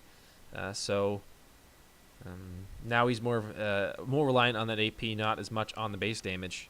He just doesn't have as much there. So he's going to have to build some AP, otherwise he's just not going to be as useful. He's just not going to deal as much damage. But it could also go mid lane here. It could be a flex pick for them, but has potential to be okay into Darius. And now we have the Trundle being picked up here for Master at None, and Syndra. Syndra was pretty good in our last series. We'll see if Alive gives it a try and likes what he sees. He's going to go down to the last couple seconds with his hover, but we'll see what he goes through here. Going to be the Vel'Koz actually in the end. So this team comp actually making a lot of sense in the end. The Ashe and Darius have a lot of synergy because the big thing Darius struggles with is getting kited. That's why he picks up things like Ghost. And guess what Ashe has? Slows, so that it's very hard to kite someone. And that means Darius can catch up to everyone. Of course, the Ashe just has the CC with the Arrow Threshes CC and slows. Just, Vel'Koz has slows, and he's probably going to go for that Glacial Augment build that will slow people in an AoE, and his Q slows and everything. So that could allow them to not, stop the kiting. Then Trundle Pillar again, more slows. So this team's really setting up to allow Darius to thrive in team fights. And if he can win the silent, that's good for him. Getting the Aurelia pick, wasn't even talking about it because I was so excited about the Darius team comp, but going to be the Aurelia pick is the last one here. And that means that will put the Victor top lane. And again, another ranged champion. They banned 2 of them, but a third one slips through. So we will have that ranged harass from the Victor. It's very important he kites that Darius, though. If he ever gets into pull range of the Darius, I mean, that's a flash bone, or he's just dead, pretty much. Because, yeah, once you get into melee range of a Darius, it's no good. So we'll probably see that Iceborne Gauntlet Rush and the Ninatabis. He's probably just going to go for that same build again, despite the nerfs, and just say, screw it, it's still good. Going to opt for the Exhaust switch at the last second here, and Aurelia's going to switch from Exhaust to Ignite as well, and Vel'Koz's going to take that TP. So a couple last second summoner spell swaps, but Aurelia in the mid lane can certainly do a lot of damage against the Vel'Koz. He's a mobile mage, and until he gets those items like those spooky ghosts and all the other items with the AoE slows, the Hextech GLP, with that Glacial Augment, he's going to have a hard time keeping all those, the bruisers off of him. So there's a potential for Aurelia to get some solo kills in the lane.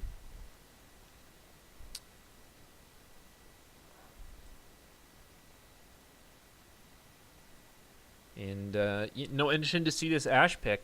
Ashe, not a terribly strong AD carry. The nerfs to her really made her suffer, as much, if not more, than a lot of other AD carries. You'd think, she's kind of long range, she can sort of poke out in the lane, but she doesn't have a ton of really high damaged poke. She's just kind of one of those AD carries that is sort of, she doesn't poke, she doesn't all in, she's sort of somewhere in between. She's just a consistent utility AD carry. She's not about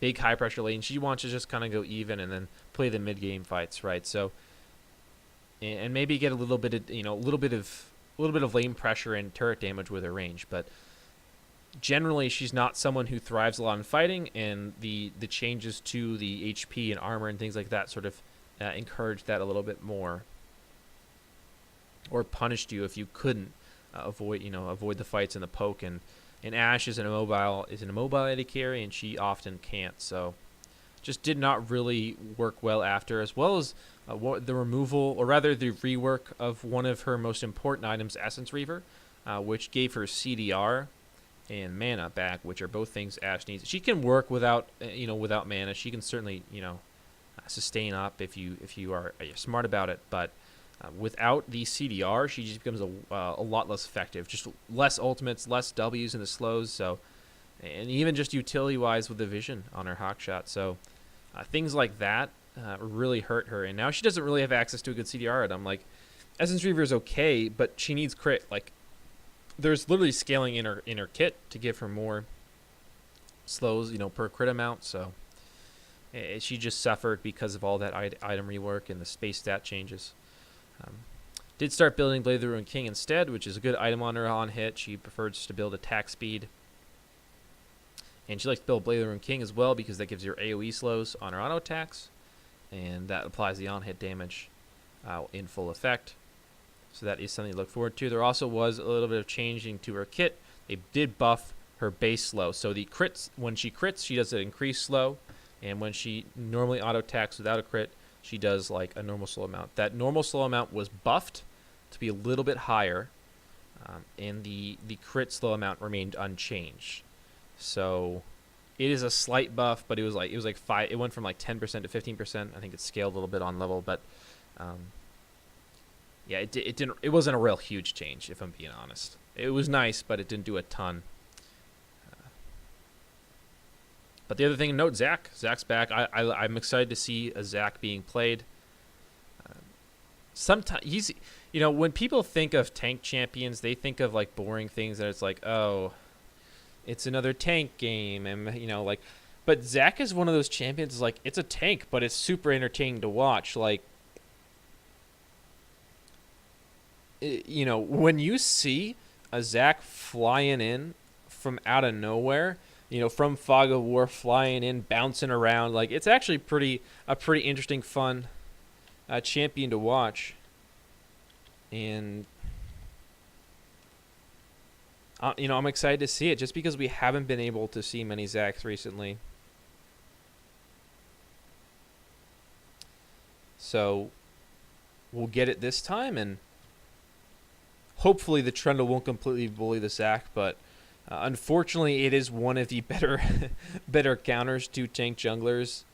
And Zac will be running that Aftershock, and there is a pretty unique interaction with Aftershock and Trundle ultimate where if you do pop that ultimate while the Aftershock is procced, then what will happen is you will eventually drain them until they have like negative resistances, and like physical and magic damage do more than they should. So it's just like, it's really bad for the Zac in these team fights if he does get ulted by that Trundle.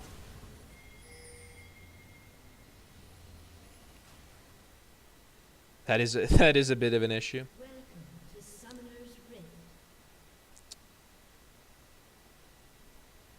Now we're going to get a little bit of level 1 play here. 30 seconds until minions spawn. But it will be spotted out.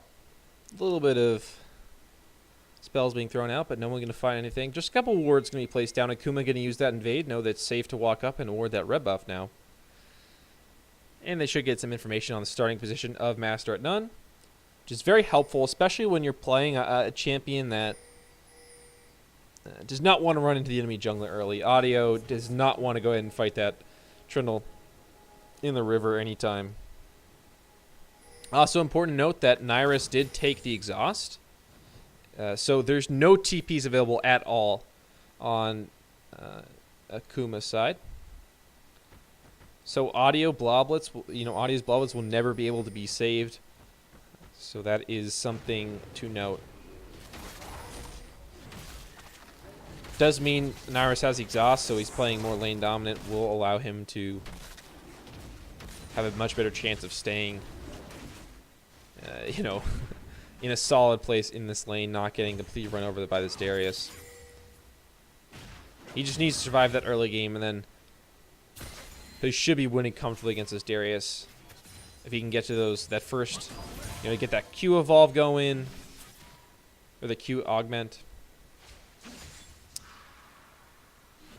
Get that extra shielding and movement speed and things, and just be able to kite this Darius real easily.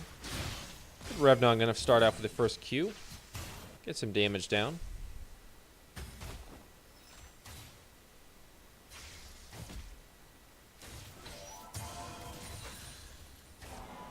Zac going to go for that red Krugs route. Top side, we're going to have Trundle looking for a gank. Won't find anything though. Victor will just back off. Now Flounda going to flay away. Jarosa and Catharsis. So just a standard disengage there. Level 1 wasn't able to match that level 2, so they had to back away there.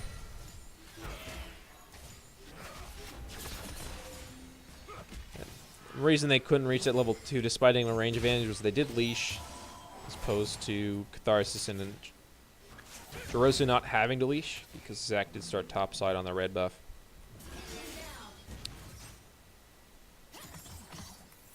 Now Live will be caught by a stun here.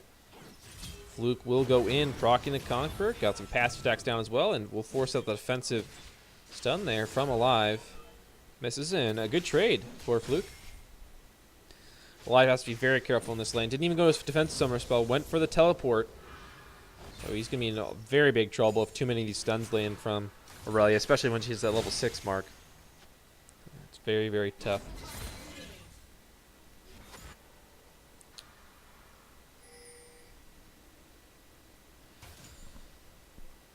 Lots of corrupting potions being picked up.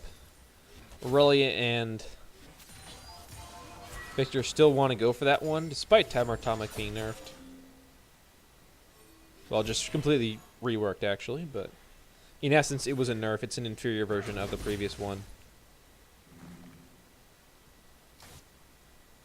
And Zach's gotten himself in a pretty good situation. He's down in camps right now, but once he gets, a couple levels in, his clear gets pretty good. He's got a full blue side to clear here. He's got a Scuttle Crab. Like, he's actually sitting in a pretty good situation where his Trundle's cleared all, the entirety of his jungle. And he's going to go back and doesn't really have anything to do right now. Maybe he could try and gank, but his bot lane's pushed up, his mid's back, so this isn't really Trundle can do right now. Master at None has nothing to do on the map, and Audio's got camps to take. He's got a Scuttle Crab as Zach early game against a Trundle, which really doesn't happen, too often. If it doesn't happen unless a Trundle allows it, really. And Master at None decided not to path aggressively for the double Scuttle. He just decided to go for, a play into the top lane, maybe look for a gank there to help out Revenant. And looks like we're going to get a quick pause here. And we'll investigate.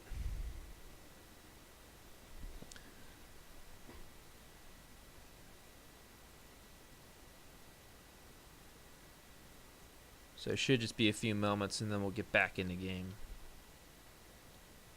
We'll see. We'll see what happens.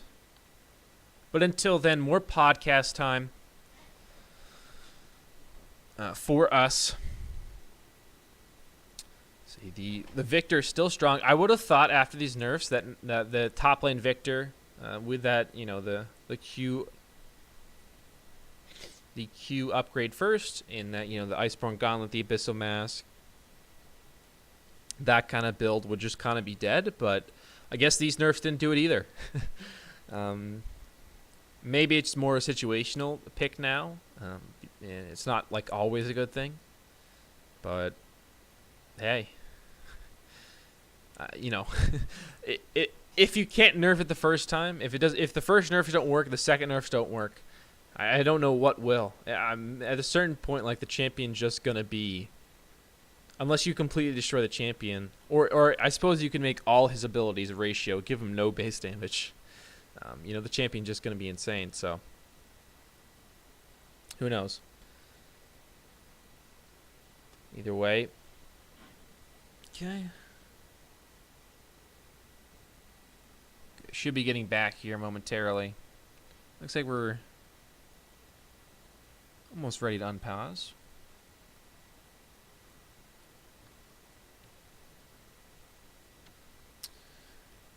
Sorry for the delays.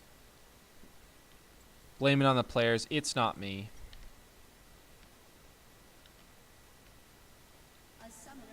Oh, we got a DC. Okay, never mind.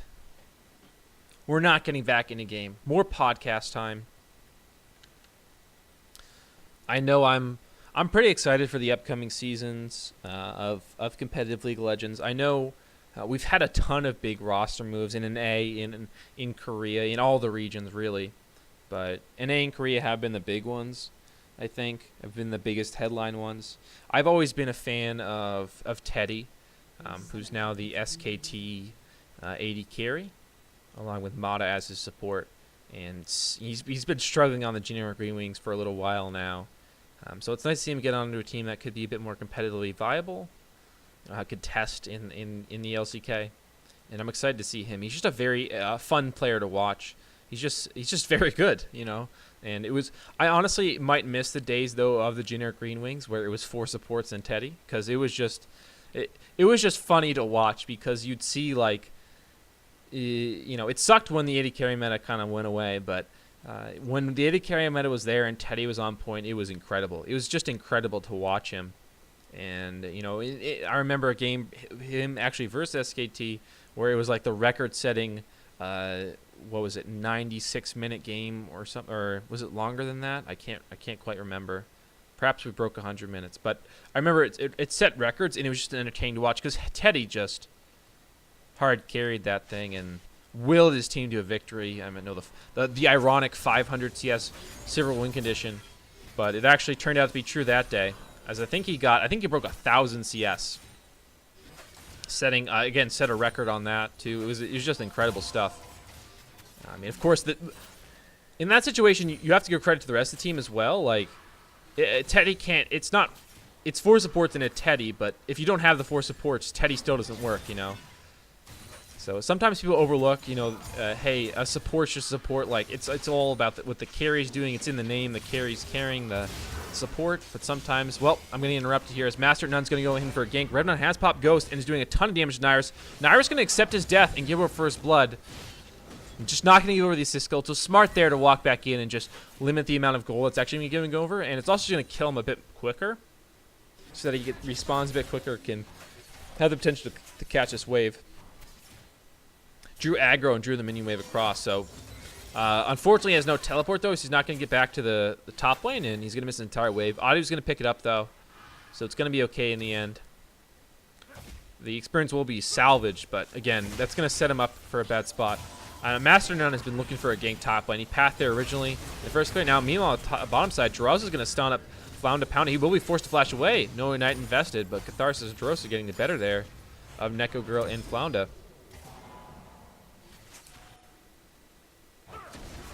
Ooh, the Q will tag him to the minions there. Akuma has looked very good in these play-ins. Definitely a team I would say would qualify. Team Backpain has also looked solid. They're one of those teams that they've had their moments where they've looked great and had their moments where they looked absolutely awful. It's it's just you got to find them on a good day. Hopefully today will be a good day. They struggled in the first series, but it was against a very good team. Oh, and a gank here for Audio is first. He's got level 6 and a flash in here and use the ultimate to drag him back. Let's bounce here, but Alive's going to go down. No fun for him. Fluke will pick up that one.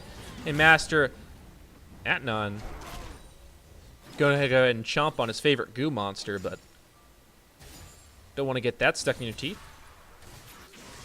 And now Zach going to look try and invade, try and steal away these Raptors. Fluke, though, is backing, so if the Master Atnon comes over here, Audio could be in some trouble here. He did use flash for that gank. It was a very nice gank.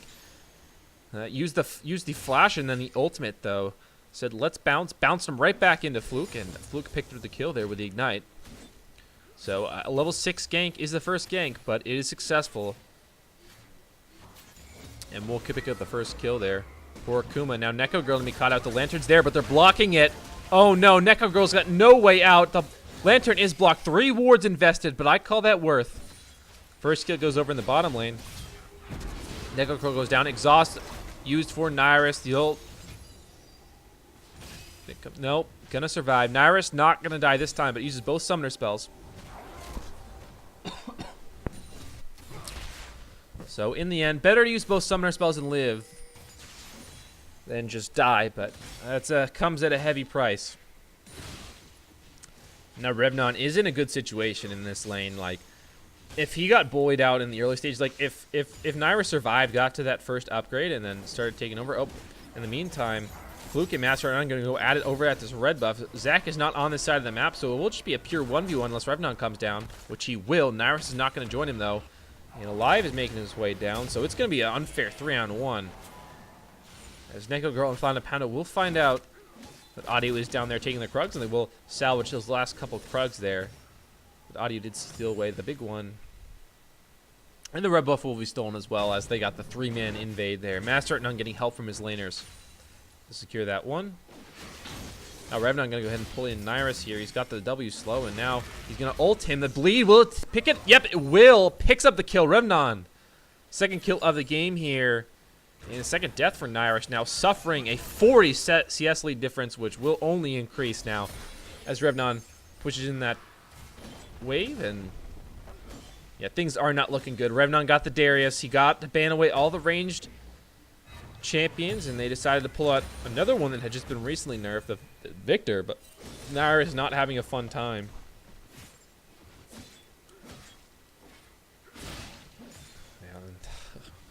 Oh boy, we had a Flame Horizon yesterday.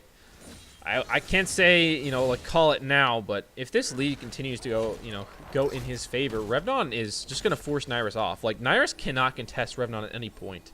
Now, it's just until much, much later in the game. This is real bad for him. In the meantime, though, Catharsis and Jaroz are doing a pretty good job in the bottom lane. Have set but freeze and have a pretty good CS lead here.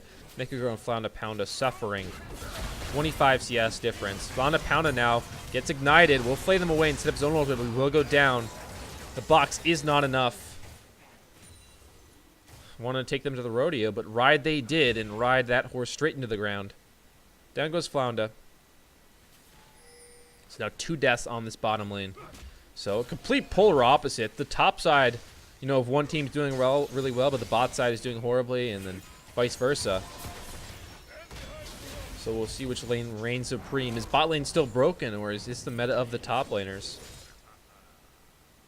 Or maybe the mid laners here. The Aurelia definitely has a chance to pop off now with 1 kill.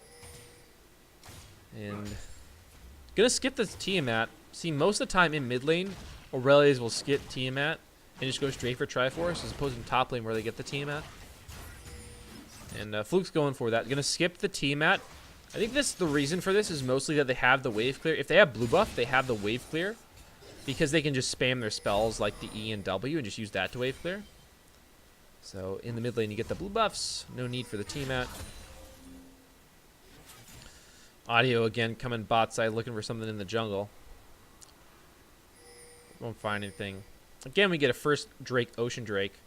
There's a lot of Ocean Drakes today and yesterday. Alive now, jumping in his audio. He's gonna bounce him back again. Fluke and ult alive again, and not living up to his name this time. Master at none, a second time there. He's there for the counter gank, but a second time he's there a little bit too late. And alive there had flash available actually. It might have been a little bit on cooldown when that gank actually took place, but yeah, wasn't able to dodge that one. Audio with another good gank. I think it actually was on cooldown, because I think Audio's flash and Alive's flash were on a similar cooldown, and I noticed Audio's flash was just on cooldown. It was just coming off cooldown like as the gank was happening, so I think he found the timing, because he knew the timing of the flash based on his own. So a smart play from Audio there in the mid lane. Another good gank. You can gank from just so far away. You can just gank from so far away with the Darius. Once you get levels into that E, it just it's just so hard to deal with. So fun to watch. Now Victor stacking up those gold sacks. Hasn't had a ton of opportunity to use this kleptomancy, but hey, find gold any way you can.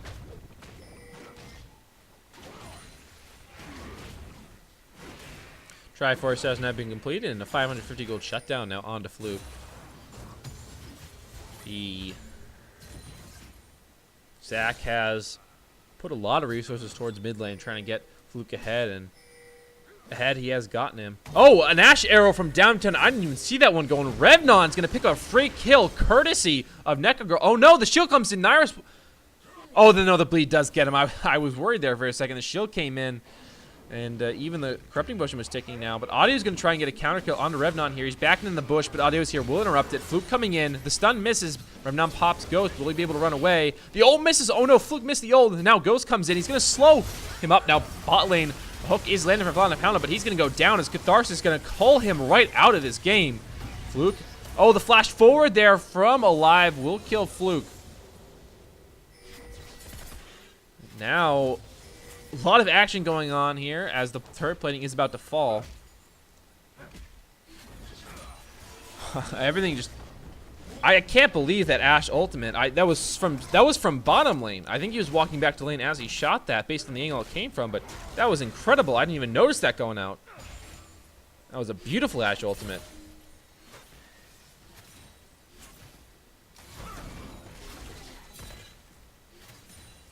NecoGirl did not know exactly how much AD he had, so he kept autoing stuff, and then the turret would kill it.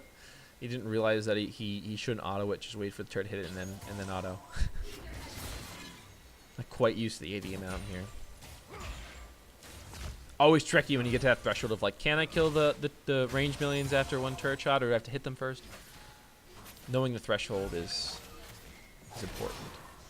Comes with experience in playing, and especially playing certain champions because they have different AD scalings and with their different item paths and things like that. But yeah. Was a little preoccupied though, with concern about getting dove there. Master Num will kill the Rift Herald. I thought, is they're gonna pick it up? Are they gonna pick? Yep. Oh, he's just handing it over to Revnon. Okay. I thought I forgot to pick it up for a second there, because we did have a game in Season 1 where I remember the jungler did take Rift Herald and just completely forgot to pick it up. Uh, so that was not the case here, though. Just waiting for his top laner to come get it so that he can utilize it better and get pressure on that sideline. Now Zach's going to come in for a gank on Alive again. Going to make it bounce him back, but a counter gank here from Flounda is going to buy some time, but not enough. Fluke's going to take down Alive again, and Necrogirl all alone in the bottom lane. No mana for him. Nair's charging forward here. He's going to drop down the ultimate. Fluke's going to try and dash to get out here. Master at None's going to put down the pillar, and a hook in from Flounda will secure the kill. Revnon picking that one up. And Nair's has forced Necrogirl away. This roam from Flounda has cost Necrogirl some potential farming time, and the rotation came in from there, from Catharsis and Jerosa to go top lane and take down that turret. Now Revnon is still hitting this turret, but Audio's going to go ahead and bounce in to clear those minions. Mid lane turret is low, but in the meantime, top lane turret has been taken. Yeah, in the meantime, though, Master None has been starting up this Ocean Drake. No real potential, yeah, no chance at a steal at all, so we'll be securing that one. Still a good Drake at 16 minutes. It's not exactly when you want to take it, but it's still good in these mid-game scenarios. Especially Ashe wants that mana. Revnon, though, going to be caught in mid lane.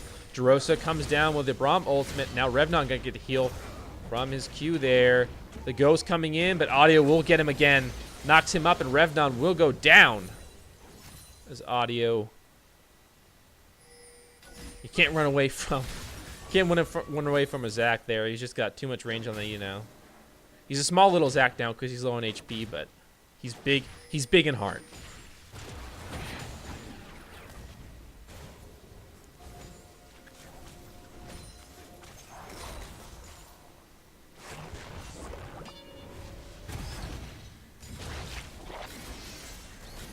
That girl will be given the red buff though. Trying to get him back into this game. Once you get the Runaan's Hurricane on Ashe, like I think that's a pretty good 2-item power spike. It's not quite as good as Lucian with the Blade of the Rune getting the Black Cleaver, but I'd say it's a pretty big spike for you because you get a ton of more utility with the Runaan's Hurricane. It's like one of those items. It's a crit item that usually it's like, oh, it's more damage, it's more wave clear. For Ashe, it's just more utility adding on because of the slows being applied on the AoE and obviously more wave clear as well, but.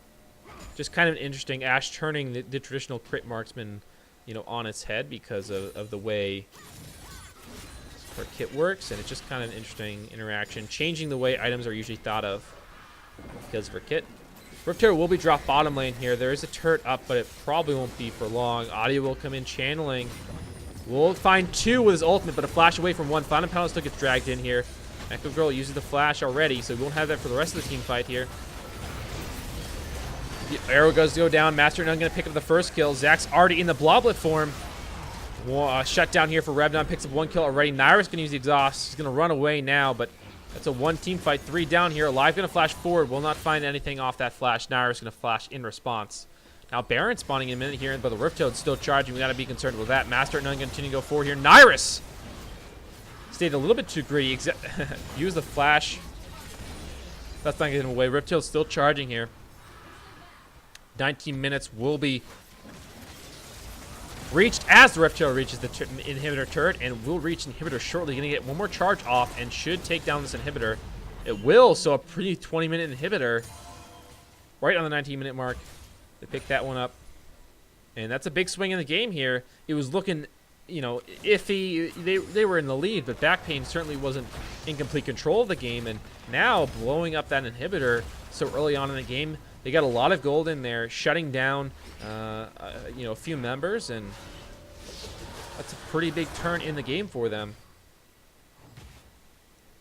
And now Revnon's super strong. He's got the Triforce, he's got the Dead Man's Plate. It's probably going to have, you know, doesn't have a ton of gold on back here, but he's picked up quite a bit.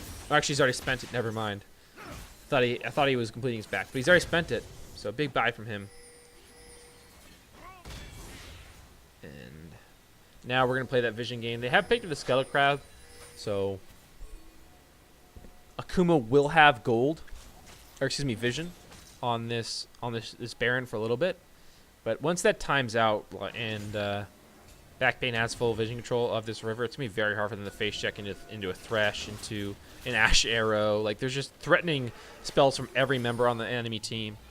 Back Pain can just anyone face checks Back Pain will just pick them off because they got the CC there, they got the burst damage.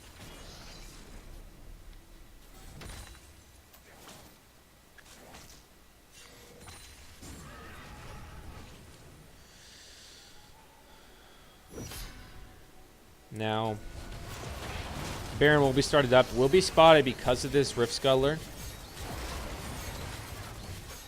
Ward over the wall here, going to be invested. Audio does have his E and Flash, so he can get in the pit and try and steal here. He's got vision of it. Can he pull a Grig and come through with a huge steal? This could get them back into the game here. 3,000 HP, 2,000 HP. Revnon's taking everyone up in the front line. Aurelio goes down. Audio into the Baron pit, but the Baron has stopped. No more DPS on that. Audio is forced to go flash away. No Bloblet for him. He will go down alive with a kill. Now the Ash Arrow comes forward. A stun onto Fluke, and down he goes. And the Baron goes down. Thresh picking that one up, securing that one for his side. Dragon's also going to spawn soon, but Back Pain's going to turn their attention towards the tower. Is going to go straight towards the top lane, clear these minion waves, and start DPSing down these objectives. Very nice play by Revnon. Just zoning him out in the front line, and Audio tried to go in, but a great communication there from Team Back Pain. They decided, all right, stop DPSing, we're going to turn and fight. Then once they kill this act, they return to DPSing the Baron, and an easy secure. They're making their jungler's life very easy.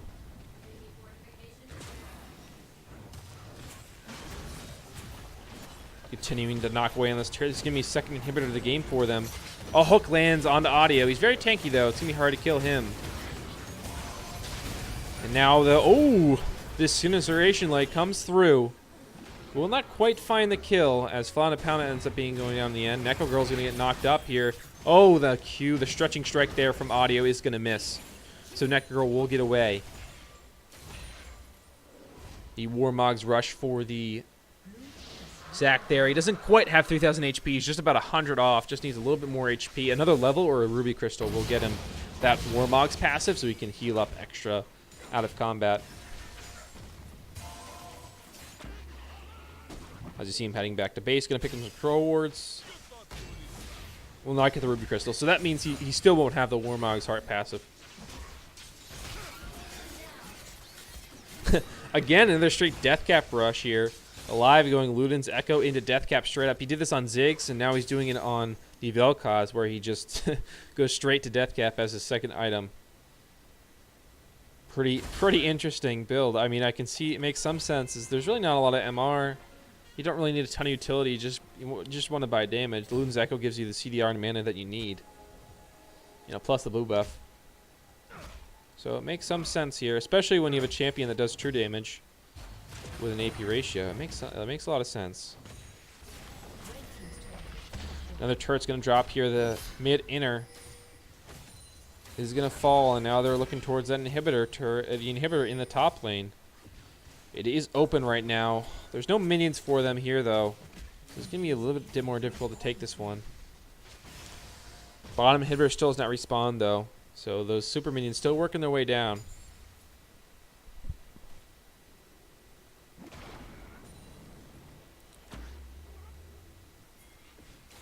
And now the macro dance begins here. The Baron up minions in the top lane come in. The super minions in the bottom. The inhibitor has respawned, but there's still super minions making their way in. They're still alive. Haven't not cleaned up yet. The top inhibitor will fall shortly. Braum goes in for the ultimate, but just finds one, and no engage happens there. Audio did not pull the trigger to follow up.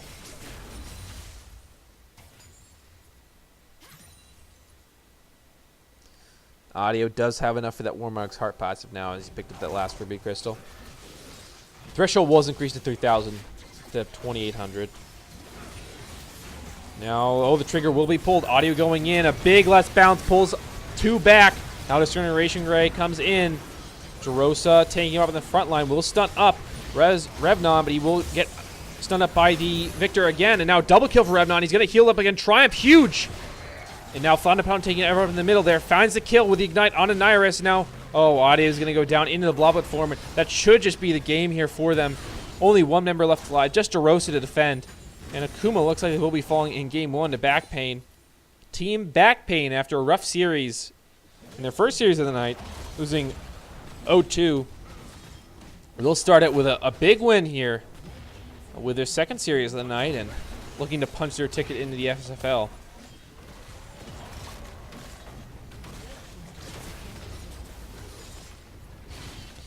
Should just be a matter of moments before they take down these final Nexus towers, and then finally Nexus itself. Respawns are coming in here. Here comes Fluke. This is 3 members strong now. Ash Arrow does hit, though. Braum going to eat that one up. Fluke going in here is going to stun up. Oh, no. Live does flash away. Revnon, let me take them up in the front line. Revnon will find the kill onto Aurelia. Fluke goes down using both summer spells. So they will buy themselves a little bit more time, but that means the Nexus is exposed. All the inhibitors down. All the turrets down. They've got nothing left to try and defend with. Just the Nexus itself. So this is going to be a real tall order here for the Akuma Blades. But props to them for sticking it out. We've seen a couple teams forfeit tonight. And yesterday, a couple teams forfeited.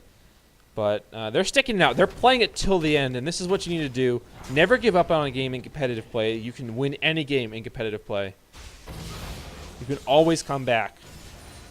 In solo queue, yeah, forfeit at 15. But never give up here.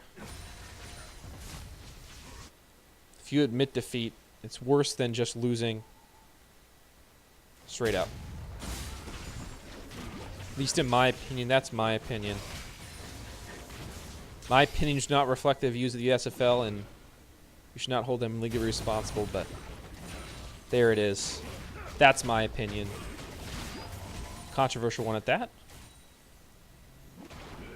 Baron will be responding soon, though, along with another dragon. Which, if we go take a look, will be a mountain dragon. In the meantime, though, the Baron going to be started up as soon as the spawn comes in. And Team Backpain should take this one out with no problems. I think at a certain point, though, you might want to send Audio out for a Miracle Steal. I think it kind of has to be done at this stage of the game, because if you let them get Baron buff with triple inhib, like, there's no way to stop it.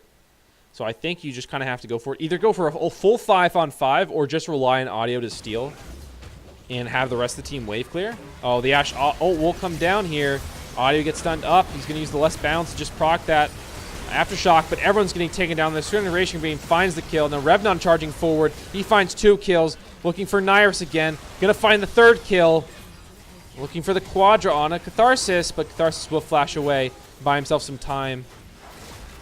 And in the end, Team Backpain closes it out. 28 minutes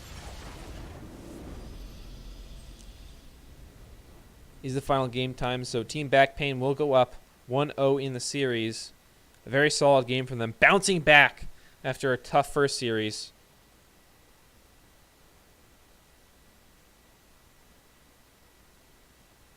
So props to them staying mentally strong.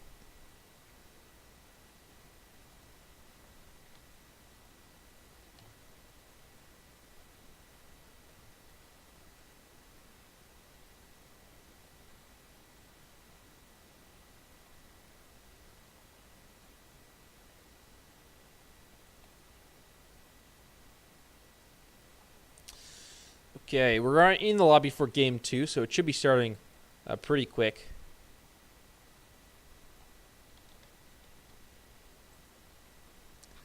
Assuming we need no bathroom breaks here for this game.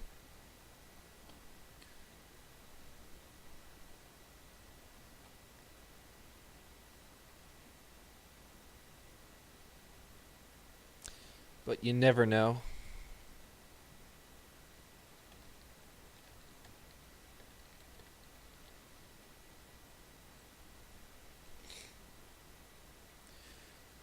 Does mean that Team Backpain is putting Akuma on match point.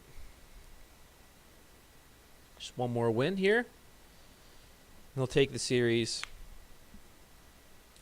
Akuma looked so good yesterday that I would have thought that they'd come out a little bit stronger. Perhaps just need to warm up, though. Definitely don't want to cut them out yet, but that wasn't really the Akuma I saw yesterday. They looked a lot stronger then. So we'll see if they can pull it together and show me the team that I saw previously. And nope, I got right into champ select here. But we're going to see pretty much the same thing. Nothing of note, really. Just going to be the Jace bans, the Lulu and Anivia, all the same things. A couple target bans in there. And the Darius going to be banned out here. So they tried one game against Revnon's Darius, and they said, maybe that's not for us. They're going to take it away this time. Aatrox going to be the first pick into Urgot. So actually going back to that Aatrox Urgot sort of meta where those were the two strongest top laners, and they still are to some extent. Maybe not two strongest, but still the two of the strongest. But going back to, I felt like for a month, or at least maybe 2-3 weeks, it was just Urgot Aatrox every game. Urgot Aatrox every game. Matching up against each other in the top lane. The only reason they wouldn't match up against each other was because one of them would go mid lane. But we're gonna get the Xin Zhao pick now. And into the Ezreal. Lucian also picked up by Master at None. But now switching up the priority does change it. We've seen Lucian first picked a lot, but in this series going to be sort of demoted down to the third, fourth pick, second pick sometimes. But Ezreal locked in here for the Catharsis. And Neko Girl's going to get that Lucian. He looked pretty good on that. And we're going to get the Janna here for Flounda Pounda, it looks like. No, switching back to the Rakan here at the last second. I've always thought Rakan, or at least, in these last few months, has been so strong, and I'm surprised it's just not pick banned almost every game. I think it's just so strong because every other support just feels lackluster. Every other support just doesn't have great itemization. Every other support just lacks something. That's why I think Rakan is just so strong, because he has everything going for him. Not that he's super OP or anything. But we will see that. No Zyra though. Just give me the Lucian or Khan there. I don't think we've seen a Zyra game on stream, so interesting that we're not seeing that two together. It has been open almost every game. Going to be the Morgana and Pyke bans here against the Rakan, though. I want to keep those out of the hands. Morgana, a very tough champion to deal with Rakan, because once she spell sears her W, you just don't do a lot.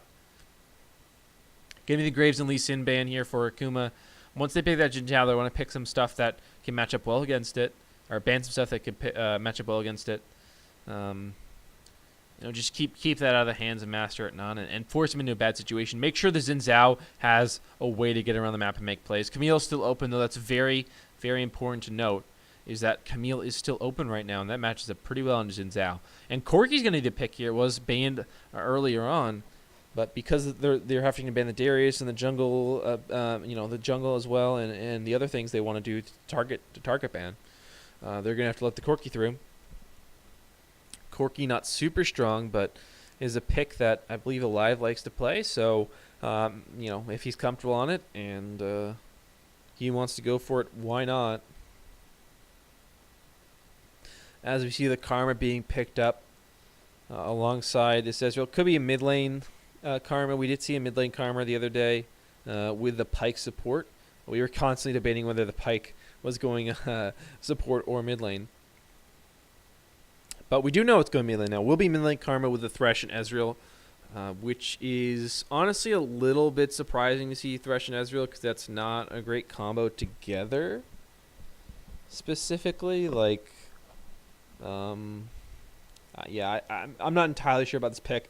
Generally you don't want to go for this combo because they have a lot of dis-synergy. Obviously, Thresh, both his CC spells displace people. And that makes it a lot more difficult for Ezreal to land his Qs. And they all, Thresh wants to have that all-in pressure, and Ezreal doesn't really have that. So it's just a combo that doesn't synergize very well. You can play it together, though, because you can just say, all right, Thresh is going to play passive and roam. He won't do anything crazy in lane. He'll just play defensive and then roam. And Ezreal's a great champion for, solo laning. When I say solo laning, I mean just surviving without a support in lane, 2v1. But with that, we're going to the Olaf, the final pick, another early game jungler. So Camille is one of the ones I was talking about that could be played, but Olaf's a good one that can be played into Xin Zhao. That you just kind of run at him, and you've got a strong duel. If you can just lay in those axes, you've got a pretty strong duel early on, and you do have a pretty good clear. So it makes a lot of sense to match up into that.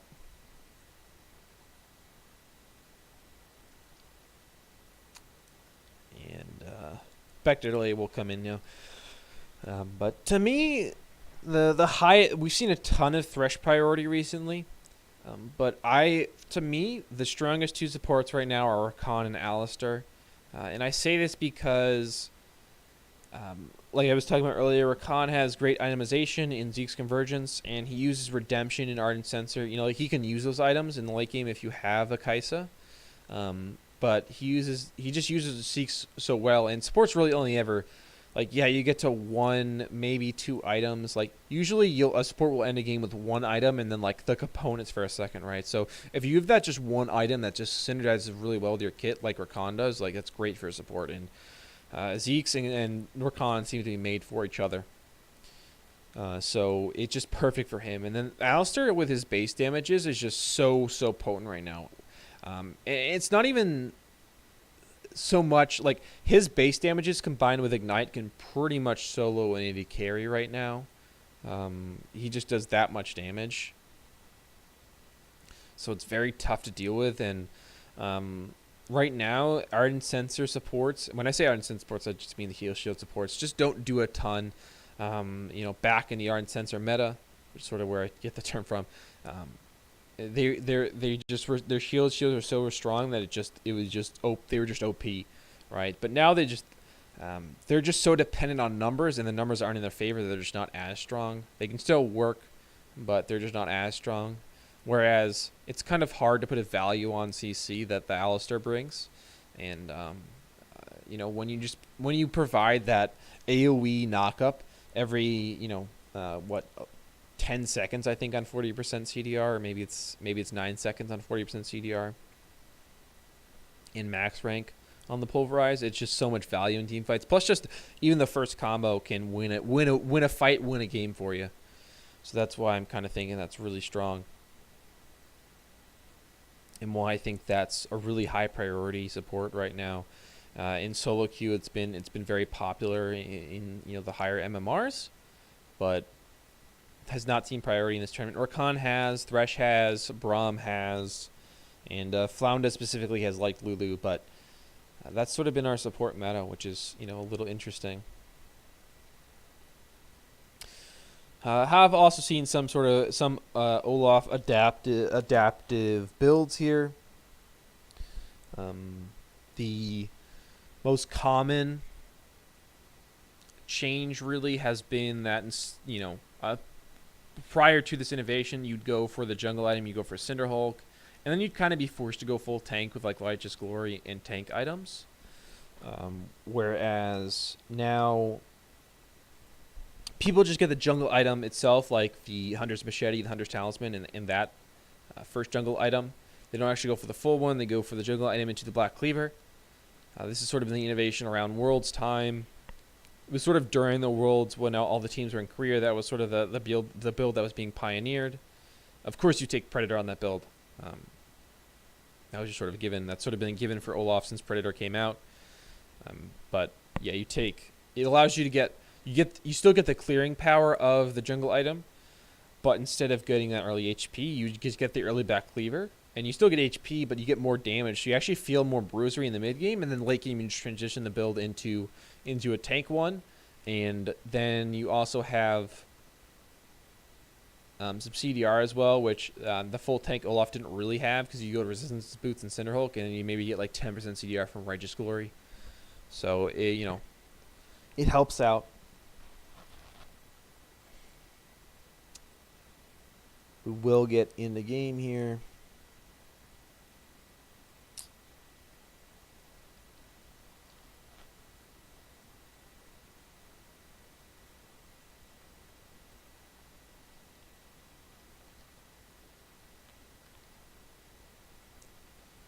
And load in without a hitch. Nice.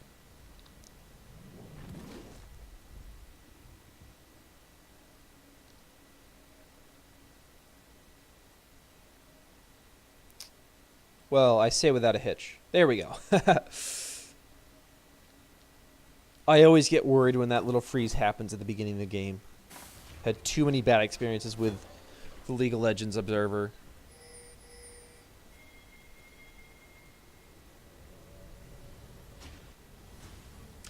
Interesting to note, Live did go for that cleanse in the mid lane against the Karma Jinzhao. The summoner's rift. Cleanse is always a good summoner spell. I mean, almost always, I guess, unless you're playing against a team with no hearts, you see. But always a good summoner spell. But really, all you're dodging out there is on slows. I guess the Karma route. I don't think there's a ton of value there. I think just taking other summoner spells could have gotten you a little bit more valuable. Just taking the standard TP on the Corki probably would have been more valuable to me, but the cleanse does keep you nice and safe in lane. Gonna be pretty hard to kill him. Minions have spawned.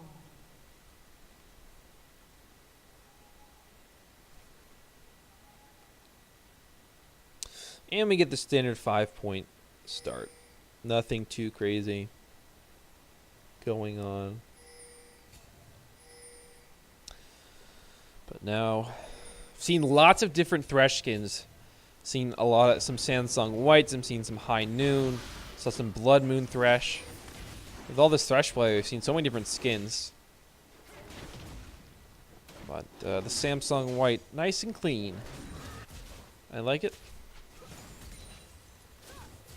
Matches the Karma as well, so some synergy there. And of course the Broloff. What other skin would it be? Karma gonna get the early push there with her mantra Q.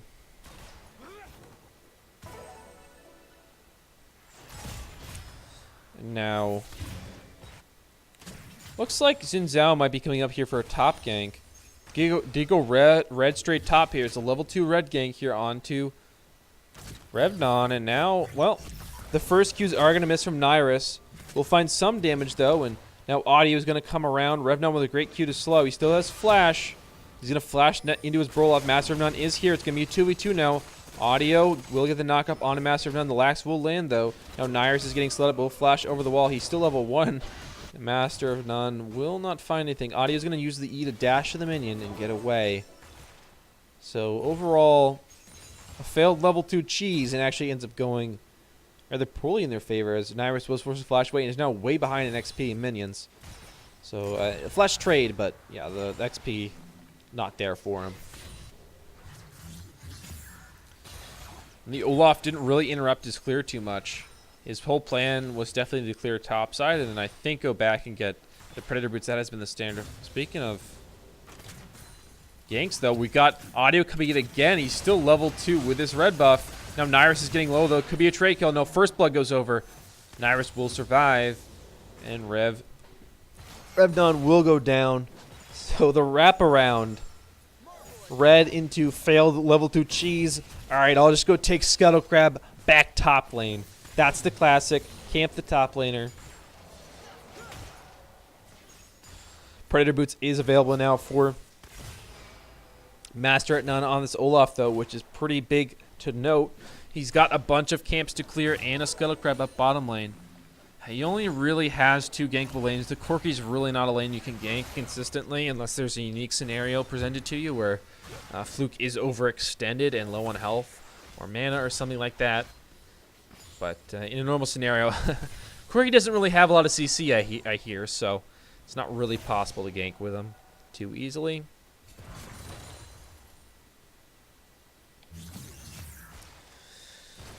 And now Olaf will be taking that bottom side skull after picking up the blue. With the Drake change, he's not able actually to soul this Drake at level 3. It's not really an option anymore. Whereas there were a few junglers, namely, you know, Olaf was the big one who could solo dragons. Of course, I remember, can't quite remember who the player was, but it was a Korean player who he flashed over the wall at level 3 as Olaf. Used his real flash. This wasn't Hex Flash. Used his real flash to flash over the dragon pit because he was coming from the blue side and took the dragon level 3 as Olaf. Just soloed it. It was one of the funniest things I've ever seen. I mean, like from the straight up appearance, it just seems like such a dumb play to make, but again, it's like so smart. It's like there's no way they could possibly spot this. I'm just gonna flash over and take this Ocean Drake level 3. It was It's so funny. But that's not really a possibility anymore because... Oh, well, now Lantern gank here. The flash in. Oh, will it land the hook? Necro gets hooked by Jarosa. And the kill will come through here for Catharsis. Meanwhile, topside, Revnon is fighting alive. And Fluke will fight as well. So Flounder Pounder will get away, but uses his flash. Necrogirl didn't use any summoner spells there. And goes down. Could have flashed to dodge that hook, but Jarosa with a very nice hook. Caught him midway through that dash, and Lantern's in his as a jungler made sure there was no way that girl was getting away.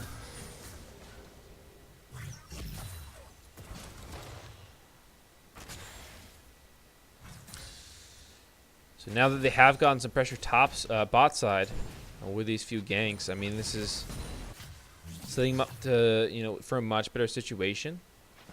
You've got to make plays on a Xin Zhao, right, in the early game. And the same can be said for Olaf. So, you know, with Xin Zhao getting on the map and affecting things earlier, it can definitely skew the map in his favor because the Olaf's going to have to do something at some point. Whether that's going to be Dragon Take, whether that's going to be, you know, more ganks. If the Xin Zhao continue to get his lanes ahead, then that means those fights later in the game will just be so much harder to win, even if the Olaf is farmed up.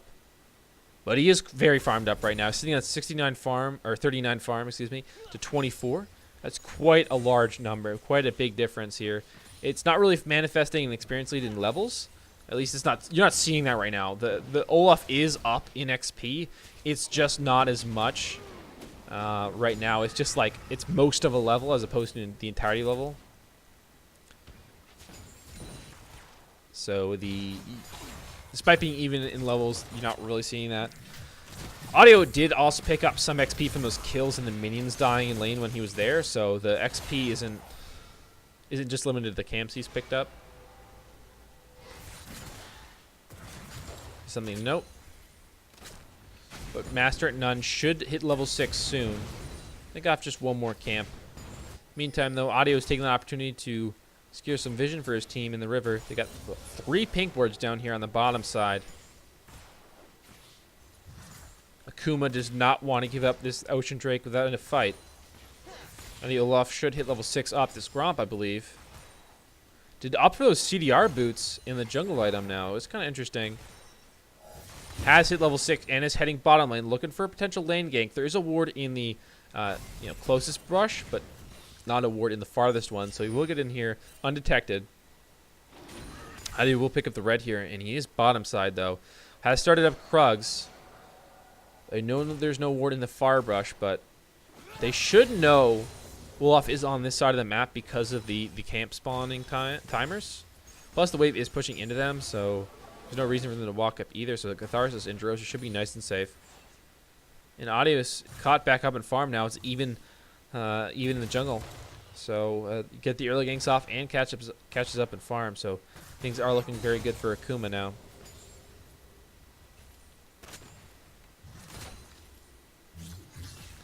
Nairus gonna miss that Q, but it's the second one. Still the electrocute for Nairus on this Aatrox. Very standard stuff. No switch to Dark Harvest ain't crazy. Packages available for Corki now. Could look to get an invade going and try and use that thing, or just roam bottom lane. Olaf is making his way through the jungle right now. Could look for potential play on the bottom side. There's a control ward there, and there are pinks coming out here. Flounder Pounder going to go for the W, but does miss. The Arcane Shift away there from Catharsis. Now Olaf and the Corki coming down here with the package. They're going to try and clean up these minions. There is no one here to help them. Jarosa and Catharsis are all on their own as Xin Zhao and Karma are topside working on that blue buff. There's no Rift Herald here to spawn with either for the next couple seconds, so Xin Zhao's going to have to settle for a couple camps on the top side of the map. This means that a bunch, well, just one turret planning falls. They might get a second one in the bottom side. That is a lot of time invested. Now Nairus getting low, forced to pop the ultimate. Now the cleanse comes out alive. Will be forced flash away. The ignite ticking should be okay. And the resurrection coming in here for Nairus. Revdon is going to win this fight 1v1, but it's not going to be 1v1 for long. Audio's going to come in, and Nairus is going to pick up the kill with that second Q. And, well, it's not exactly fair, but it works. So Audio and Naira is going to pick up that kill on Revnon again. That's the second one this game. Revnon is not happy there. So much jungle interference in this lane. He's actually winning it 1v1, but the jungle is just making it not a 1v1, making it very difficult for him to win this lane. And now a bunch of planes getting picked up here. On the bottom side, Mastodon did take that Ocean Drake, but turret planes and potentially first turret blood going to fall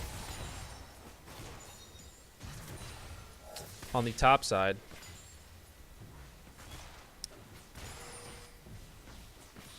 Now,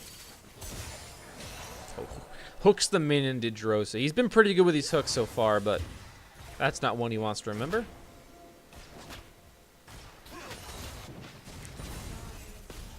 Alive with his blue buff should be able to consistently clear these waves. And Revnon, because he had no teleport, will not be able to, save that turret. So first turret blood will be drawn in the top side. That's going to get a lot of gold on his Aatrox. And he completes the cleaver on back, going to pick up some boots and some health. Probably make his way back top side, maybe make a roam somewhere, but now the next objective is the Rift Herald.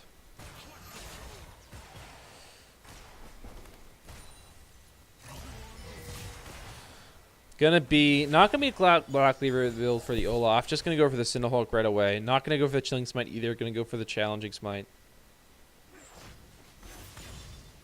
Wants to stay aggressive, have the potential to 1v1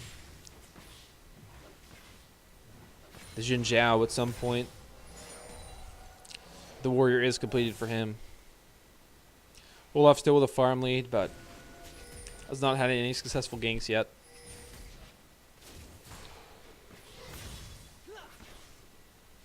Has blown flashes, but not found any kills. Another Lantern Gang coming in for Drosa. Audio is here, but oh no, good quickness here is going to charm up 3. Now Necrogirl going forward with the culling. They finally kill another Drosa, but the rest will survive. Audio and Catharsis getting away with their lives, and Catharsis with the flash intact, but no heal. Now this should mean the bottom lane turret will drop. Audio and Catharsis are still sticking around, but this is pretty risky business. If they get a little bit too greedy, they could go down here. The Smite's going to come through, and they're just going to clear out the minions. But the last turret plating will be dropped now, and Naira's charging forward here. He's going to pop the ultimate, going forward onto Alive. He will go down. Revnon gets exhausted, and it gets slowed up there by Karma. Fluke chasing. Revnon won't get away with that flash. Interesting note, it is Phase Rush for the Urgot right now. No Unsealed Spellbook, so he cannot swap out that used flash right now, which is kind of interesting. Unsealed Spellbook has pretty much been the keystone for every Urgot, but Phase Rush going to be the choice for Revnon this time. He just wants to use that one. Against an Aatrox, maybe he feels the movement speed's a little bit more valuable to try and dodge out on those Qs, which are, if you can dodge on those Qs, you can deny all the damage Aatrox has, but if not, you will die very quickly.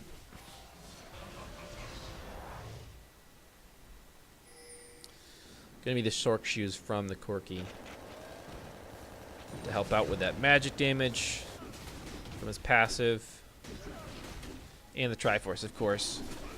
He's sitting on just a couple hundred gold. He still needs quite a bit for that Triforce. He needs another 1,000 or so.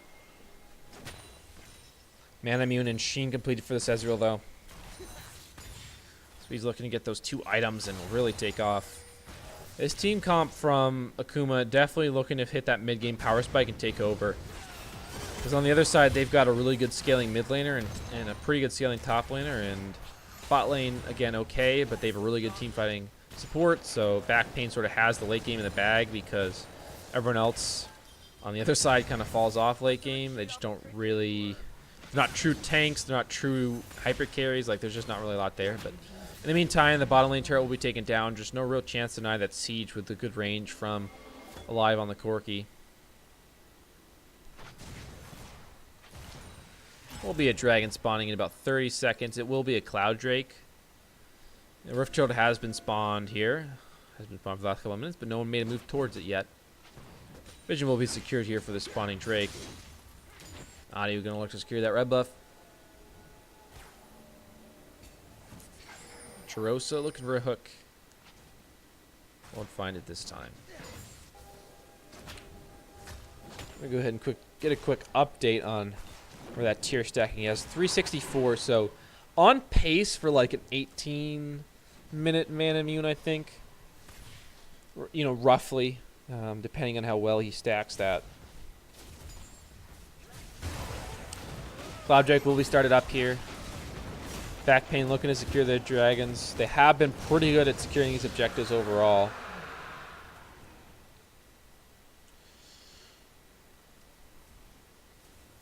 With an Olaf, it's pretty easy to secure those objectives. He does them so well.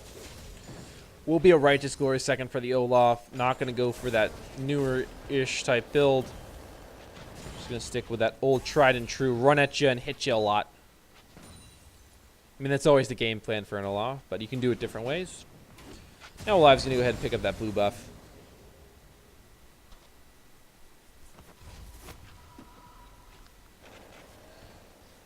And Flounda with that nice Samsung white skin. With the cool recall animation.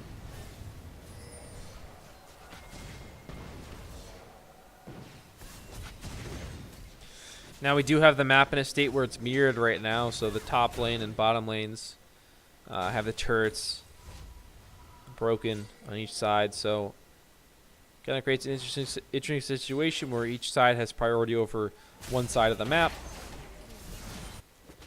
Triforce is complete for the Corki now. That's a big spike for him, of course. Culling comes out.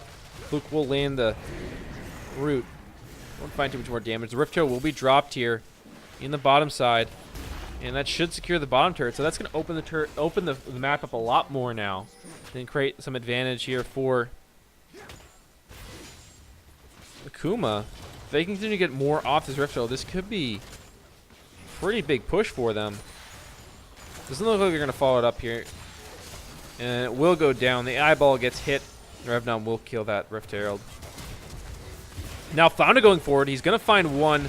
Jarosa gets charmed up, but will get away there. The box goes down to cover his escape. And now Corki will just be clearing up those minions in the mid lane, keeping everything nice and safe.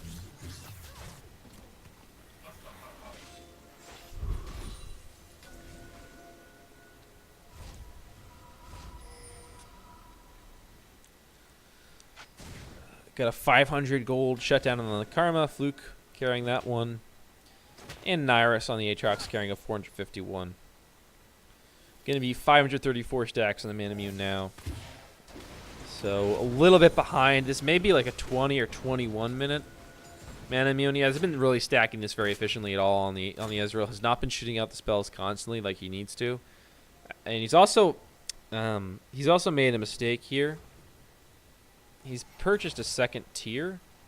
The problem with purchasing a second tier, as you can see on the interface right now, is that only one stacks at a time. So right now it's carrying the stacks of the Man Immune. They both say 574 stacks on it, or 584 now, 589. It's constantly updating, so it's hard to keep up with. But it's sitting at 600 stacks right now. When the Man Immune gets fully stacked, that tier will go back down to 0, though. That's not actually the counter for the tier in his inventory. It's just the counter for the Man Immune. So purchasing the tier now actually does nothing for him. The only thing it really does is give him more mana. But like that unique passive that responds 10% of mana spent doesn't actually do anything. So it's literally just 700 or 950 gold worth of 250 mana. That's what you're spending, basically. Or it's 850, I believe, is the cost of tier now.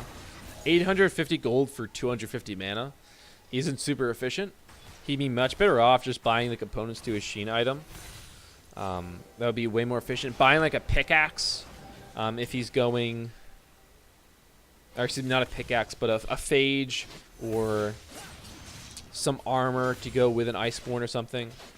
Like anything would be more valuable, even a Vamps, anything, because it just right now it's just wasted money in his inventory because they don't actually stack together. You have to wait for one to fully stack, and then you have to stack the other one. So, just something to be to take note of, because it's pretty relevant when you come into a fight and like, oh, if I had an extra phage right now, I could have survived that extra ignite tick with that extra health, and the extra moonseed could have helped out and things like that. So it can be really important in those scenarios.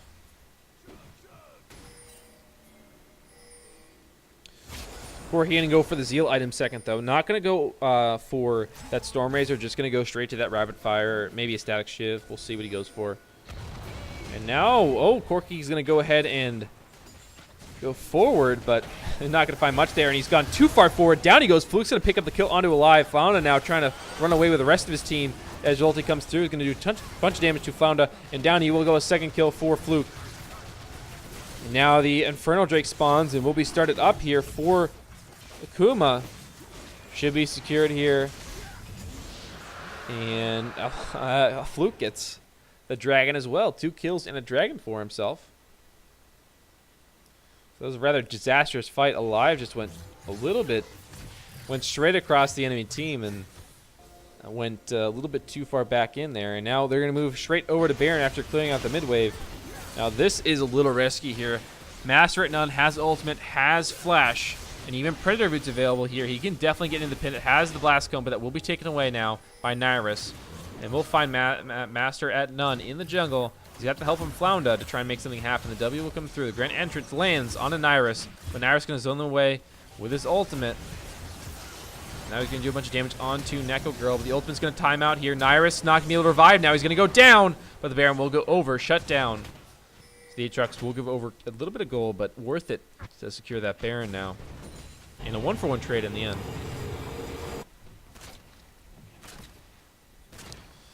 As the Urgot will sadly pew his way down to kill that turret. And Alive will clear out the minions with the help of Neko Girl and try and stabilize this map now. More shutdown gold now. Gonna be Iceborne for the Ezreal. Got 450 shutdown on him, so Catharsis has to be a little bit careful, and a 650 shutdown on Fluke. So lots of gold on these members. I almost feel like they need to make a bounty hunter champion with all this new shutdown gold going around. I feel like it'd be very fitting. Maybe just a themed skin. Perhaps you already have that, though, with a High Noon Lucian. Now a Siege going to come up in the mid lane. The Demolish proc will go through, and that turret, just a few more hits, and it will be taken down if Catharsis just autos it. Or Fluke does. That could work, too.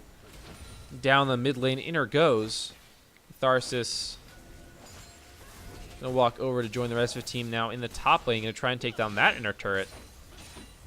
Got the Baron up minions here. Another wave going to be crashing soon. They're going to try and do some damage now. Calling will come through to clear out the wave and force Akuma back, but it will only buy so much time. Next wave going to come in here, and it's all Baron-empowered minions with a cannon. Now Alive going to get chunked out. He's down to half health. The Ezreal ulti's coming through. Going to do some damage to Master at None. Now the Mantra Q will miss from Fluke, but they still got a cannon here to pound away at this turret. Meanwhile, in the mid lane, they've got minions crashing, and in the top lane, Revnon and Nyrus are still going at it. With these Baron minions, Nyrus should be getting the better of him in terms of pushing those waves, and Revnon going to be forced to TP. He's going to start a fight here. Flounder looking for the engage, misses it though. A huge whiff. Master of None still gets in, slows a few in the back line. Revnon going forward. Derosa trying to do his best to buy some room for his team, but there's just not enough here. Now Audio's going to get tagged, and the Exu comes through. The Urgot ult, he's going to get the fear now with a flash forward on Catharsis. The Arcane Shift comes through, but it will not be enough. He's going to go down in the end. Flounder with a huge misengage, but the follow-up was good enough. Revnon here going to pick up a kill. And a nice, clever flash forward to secure another one on Diaz there. Catharsis goes down. Brett, that felt pretty cathartic for Revnon there, picking up those kills. And meanwhile, though, Nyrus has been pushing in the bottom lane. No Baron buff anymore, but we'll take the inner turret now. And just the base left standing. All the inner turrets down. Along with those prerequisite outers, of course. Rapid fire complete now for the Corki. 2 items on the Lucian as well. So there is a power spike here for back pain. I mean, they've got a real shot to win this game after a really good fight. A very smart TP there by Revnon. And, of course, a good ward placement there to get actually him in behind. I would assume that would be placed by Flounda. So he missed the engage, but he got the ward there. And, honestly, that ward won them the fight. So that's what's, that's what's important. Doesn't matter how you do it if you win the fight. And he's got a sweet skin, too. Those blue feathers. I'm digging it.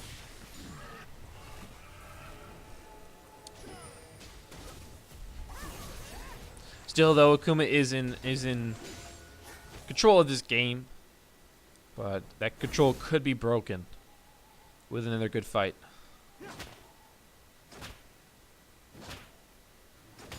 It's a little confusing. He's on the red team wearing a blue skin, but can only ask for so much. The Ocean Drake will be started up and finished off pretty quick here. Audi will secure that one, so one ocean and one ocean. Now Necro going to get caught in the side lane here. Will not get dragged back by the Infernal Chains, but Nairus continuing to chase. Necro Girl will be okay. It brings out the Coaling. We'll force out the ultimate there from Nairus. Now Ezreal ulti. Ooh, he's going to do a chunk out onto Necro Girl. And now Revnon will go down. Flounda is going to go had an ult on the audio, but he's going to get stunned up himself and go down. Necro Girl with a heal to get away. Now Master at none. Oh, he got chunked out. Forced to use a stopwatch to stay alive. The last Q coming forward. The red buff will take him down. Catharsis with the kill and the lantern out. So in the end, Akuma's going to break open the inhibitor. There's still a few alive, though. Alive and Neko Girl here to defend this. I don't know if they'll be able to end here. Oh, if Neko Girl gets caught out, they will. He will survive for now. Oh, the Ezreal Q forward will not kill him. Alive, though, is only completely the other side of the map here. Fighting against Nairus right now. The cleanse comes through, but he should go down. One more auto will kill him. A potential end now. The TP coming in here from Nairus.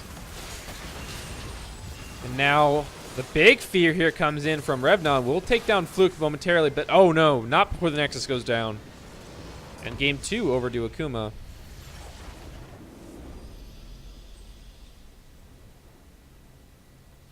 So another good response from them. Akuma going to come back, strike back. One of their games showing why I thought they were a good team. Why they definitely have a shot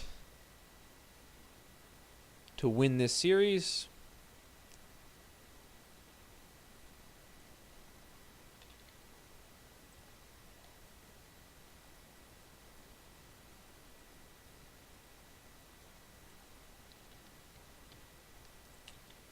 And we should be getting straight into game 3.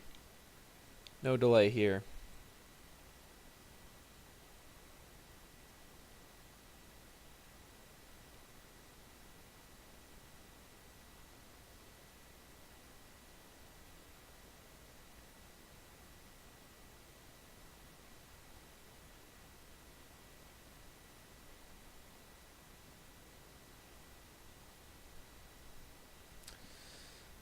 Getting the readies up here, so we will be getting into the champ select.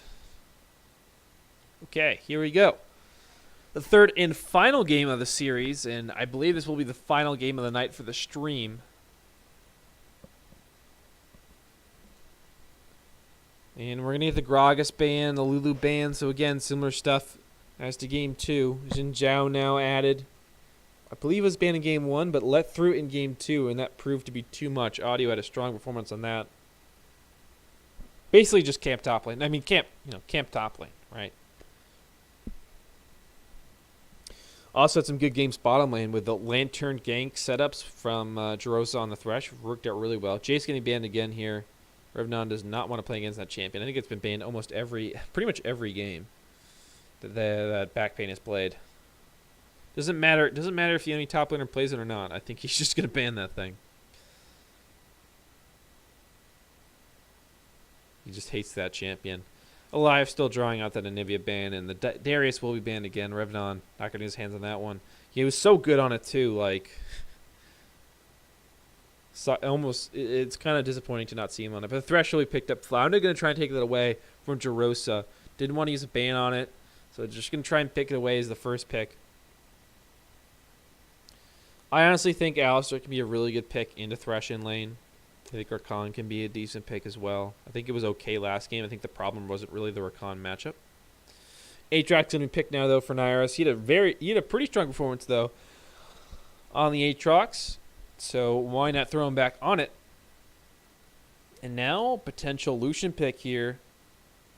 If you're not gonna first pick it, the enemy team will just pick it instead. But no, Catharsis is maybe going for the Ezreal again. Another strong performance on it in game 2. So why not pick it again? If it ain't broke, don't fix it. That's what they say, so don't get out your tools yet. They're going to try it again. Ashe. Well, as I say, if it ain't broke, don't fix it. Maybe Ashe and Thresh is the answer. That was what they played in game 1. And well, let's do it again. Let's run it back, baby. And Karthus going to be the pick here, so this is a mid or top Karthus based on the fact that we have our Ashe already picked. We've seen it banned in the second phase almost most of the games on stream, so hey, if it's going to be banned in the second phase, we'll pick it in the first phase, I guess.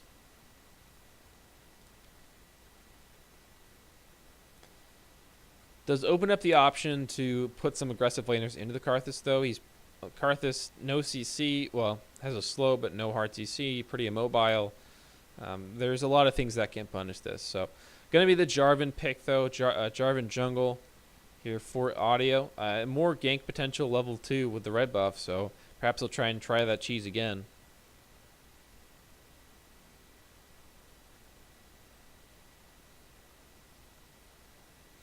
Going to be the Graves ban. Was very strong in earlier games in the evening. And Pyke as well. So taking away some supports now. They've secured their bot lane, the Ashe Thresh, for back pain, so they just want to get rid of things that they think don't match up too well against it. So we'll see what the last one is, but I'd assume it'd be another bot lane ban, most likely another support ban, and probably another jungle ban here to try and put master at none into a bad situation. No, going to be the Urgot here. So Revnon had despite the loss, Revnon played well on the Urgot. Had some fancy execute into flash to get the fear onto a couple of enemies. So hey, if he's styling on us, why not get rid of it? And the last ban of the night.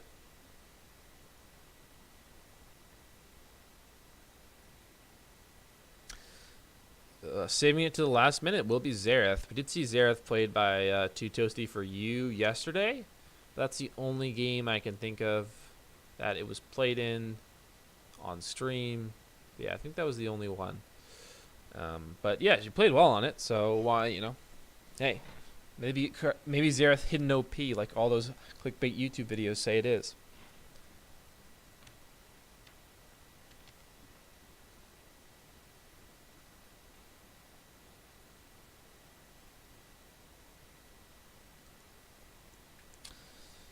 And now Alistair really picked up. I keep saying it.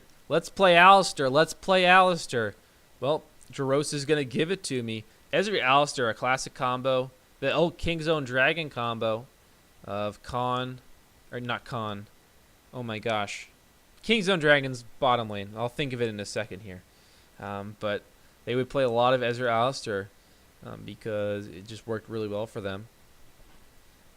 And they have a pretty good synergy together, right? There's not a ton of lane presence, but Ezreal's not a very heavy lane presence champion. He's not like a Caitlyn or anything. He just wants to sit there, farm up, throw his Qs out, and Alistair can just kind of sit there and wait it out, right? He doesn't need to force anything in the early levels, where he's weak in those level 1 situations. And then he can roam in the mid game, and the Ezreal's pretty safe on his own, so it makes a lot of sense. The combo, and it's a classic one.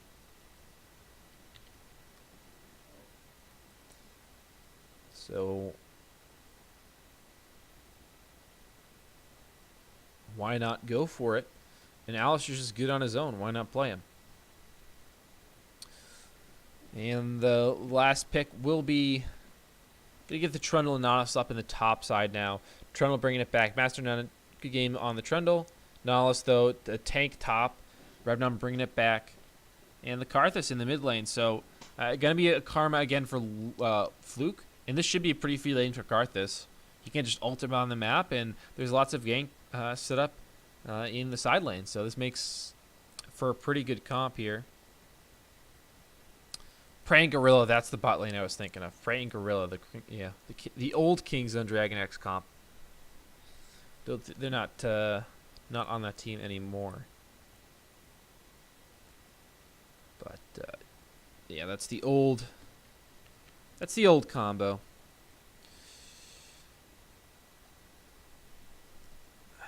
I was like, oh, why can't I remember this? I've watched so much of Praying Gorilla. Why can't I remember that? But for some reason, I cannot.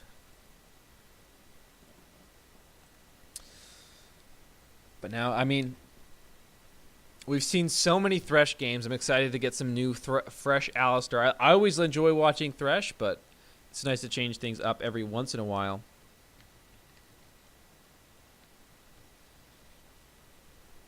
In the Karthus as well, so I would imagine this would be Dark Harvest Karthus and taking Ignite. So the aggressive Karthus, looking for those. I say kills. I don't know if it'll be a solo. I think he's just gonna suicide and try and kill someone. But yeah, it's gonna be action packed, to say the least. Any game with a Karthus in it, there's going to be a lot of stuff happening, I'd imagine. At least when he hits level 6. Maybe before that, not so much, but when Karthus hits level 6, something's going to happen. Something explosive. And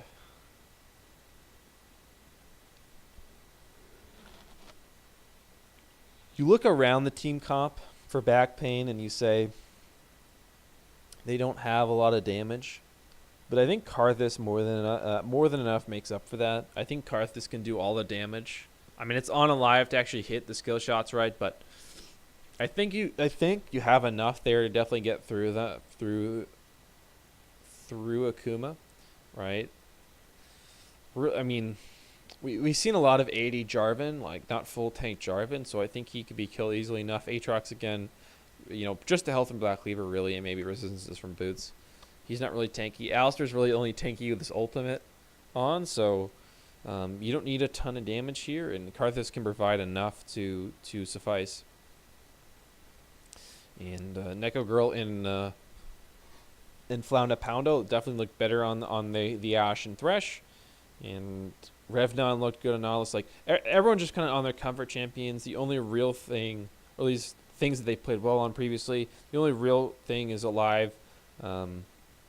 Is on the Karthus. That's the only real change for back pain.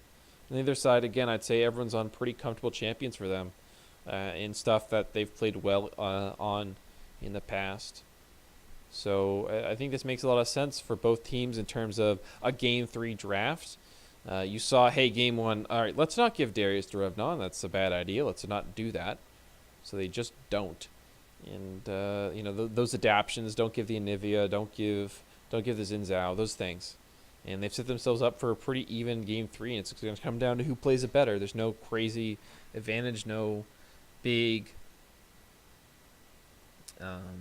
win condition for one team, anything like that. It's going to be pretty even straight up League of Legends, and we're going to decide which one of these teams is better with a final Game 3 here.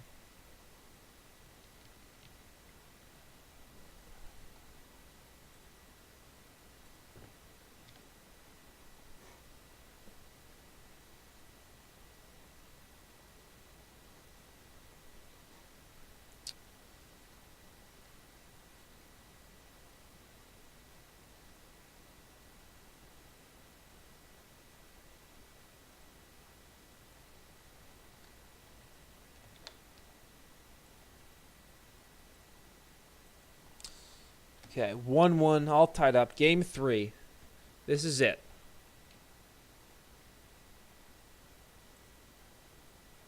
Gotta leave it all out there now. All out there on the Rift. Will be the Dark Harvest for the Jarvan, Dark Harvest for the Karthus. Other than that, nothing crazy.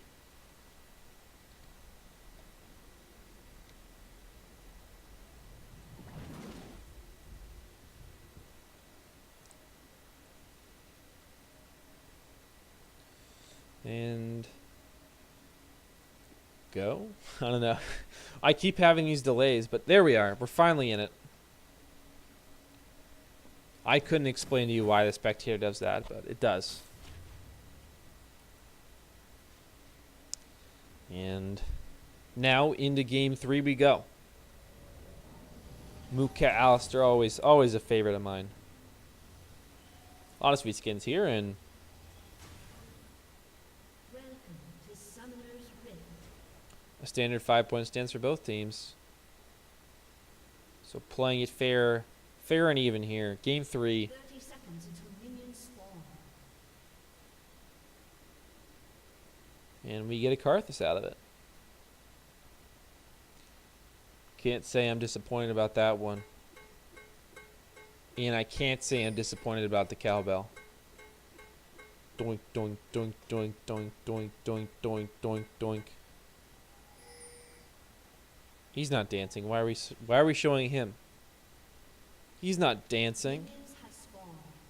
Oh, neither is the Alistair anymore. That's very sad.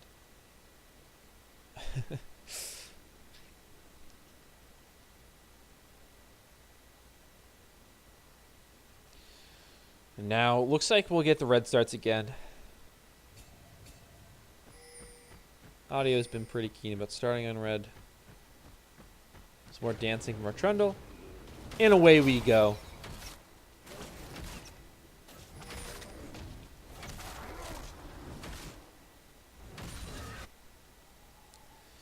Jarvan gonna go ahead and take his own red as Nyrus finds Revdon in a bush, and he takes a really bad trade there, and he misses his Qs. That's actually pretty bad to start off the lane phase there. It's a lot of HP to lose there. The Aftershock and the W shield comes in for Revdon, and he just absolutely hard wins that trade because Nyrus' Q is on cooldown, and from leashing it only just came back up at the end of that fight. Jarvan just going to go straight red to topside Scuttle. And a blue steal here from Master of None. Went red to the enemy blue. We'll pick up that buff. And now we're going to probably set up vertical jungling, I'd assume. Based on the way this has gone. Looks like that will be the case. Which means that Neko Girl and Flounda are really safe to just push up and harass as much as they can here with their range advantage, because this Alistair really can't do much in this early lane. So he's just going to constantly get bullied around because they know they're safe, because their jungler is on that bottom side, and they know the enemy jungler is top side because of the way that jungle pathing has ended up working out. Both junglers know not going to fully counter jungle the enemy jungle. Just going to take the blue and Gromp for both sides and head back as we get a pause in here.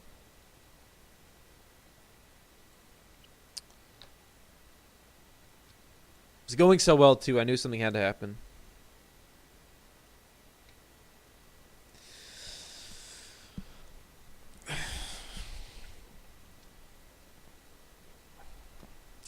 Believe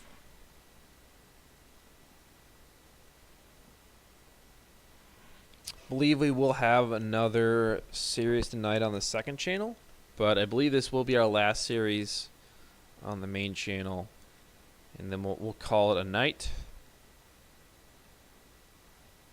I believe that's the schedule. We'll check after this game, so stay tuned just in case something does change. Oh, we're getting right back in the game here. Nothing crazy happened, don't worry. They just sat there and cleared minions. But yeah, stay tuned after this game. We'll get everything sorted out and make sure there's nothing crazy going on. And then, if not, we'll just direct you over to the second channel. As Flounda finds a hook, but Arcane Shift going to get Ezreal away.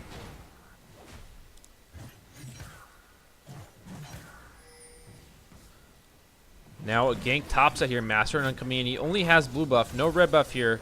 Revdon trying to follow this up here. But Master at none is very low. Flash forward from Nyrus. He could land this kill. The Infernal Train's dragging back. First blood for Nyrus. Now Audio's coming in. The flash. He does not actually get the knock up with the flash. And Revdon will be able to flash away. So 1-for-1 trade there. Top laner for jungler. And all 4 flashes used in the top side. Combo win here for Jarosa. Flounder pounding to be able to flame away, but heal invested there from Necro Girl to try and save his support. And flash forward there from Flounder. He's going to land the hook on the Ezreal. Catharsis. Oh, but now he gets headbutted back in. Jarosa with a very nice play. Flashes past him. The Ignite is ticking. Jarosa may just go down. He will survive, though, and Necro Girl will as well. Catharsis, though, oh, he's going to go forward with the Arcane Shift. Necro Girl using the minions to dodge. Now Master at none, charging forward. Looks like everyone will get out okay, except for Flounder, who ended up taking a faceplant right into the enemy turret. Very nice play there by Jarosa. He's played a really solid series. And making use of this this Alistair pick for sure. Very nice play there from him.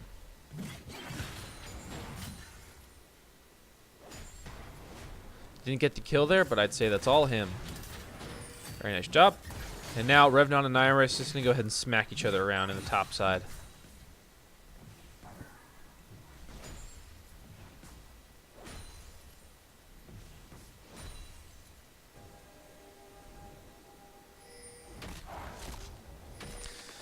And we'll be a Cloud Drake here, so break in the theme of Ocean Drake first. But hey, everyone's got to go fast, right?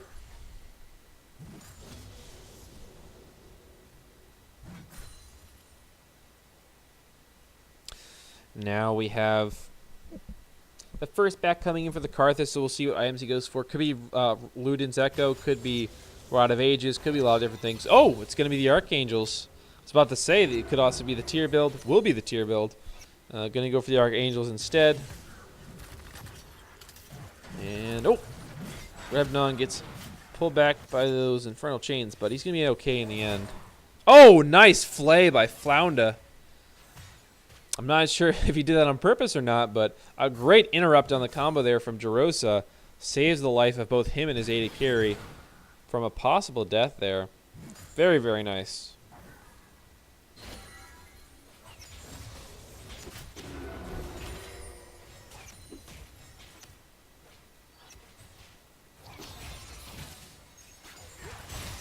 Hook was on target, but Catharsis quick on the Arcane Shift. In a way he gets. The team had picked up here for audio and just a jungle item for Master at None. Revnon will land a hook there and takes an okay trade, but Naira's still getting the better end of this. Just a good matchup for him here. He's up quite a bit of CS, now 15-ish.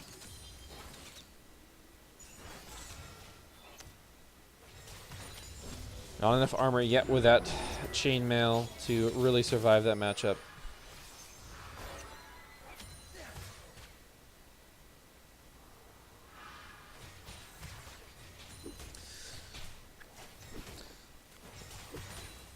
The tier is stacking. I suppose the Archangels does give you a lot of mana sustain, and maybe feels that he needs that extra mana. He doesn't think that the Luden's Echo is enough mana, or Rod of Ages isn't enough mana either, so just wants to make sure he has it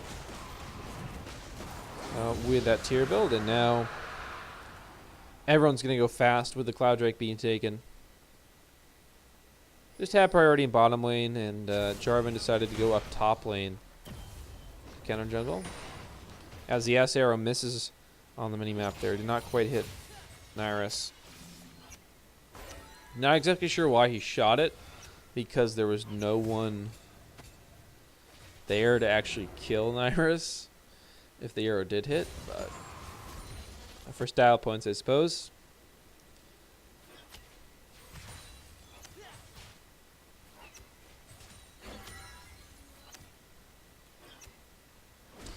And now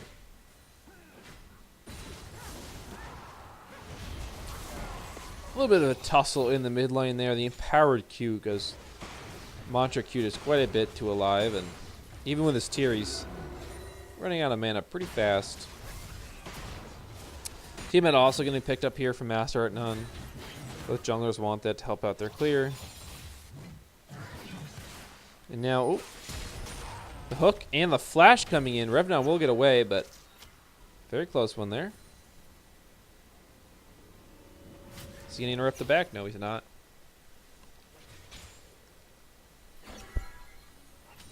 Not brave enough, but here comes Master None. The pillar knocks the Alistair away. Wrong direction, buddy. That cone is not in the right place. Now,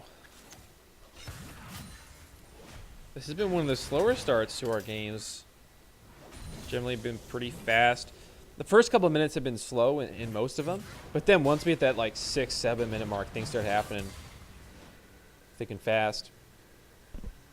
But no, we're just chilling here, playing the farm game, stacking up our tiers, farming out with these Tiamats, not doing anything crazy.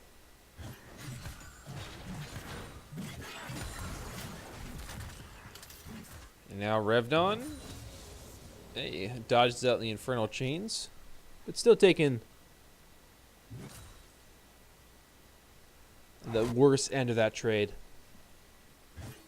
Down quite a bit CS now, 55 to 88. Nyrus having a good lane phase so far. But a gank coming in, Master, none coming in for Nyrus. Revnon here. He's got the CC, no ultimate anymore. But Nyrus with the flash, the hook comes in. The pillar there as well. And Revnon will pick up the kill. Good gank, Master at None. Coming in, helping out his top laner. 2 kills now to Revnon. And 2 deaths to Nyrus. Nautilus dragging him back down to the bottom of the ocean. Well, the flame missed that time by Flounda. Now the stun possibly going to come through for Necto. The flash forward, the ignite comes down. The flash from Audio into the Cataclysm there. And Flounda will get away, but his 80 carry not because of lucky. And Alive going to flash there. Had the Lantern available, but didn't realize it was off cooldown for Flounda, so decided to make sure he could get away with the flash. And now a 2-0 Ezreal with the 500 gold shutdown. This is a bit scary.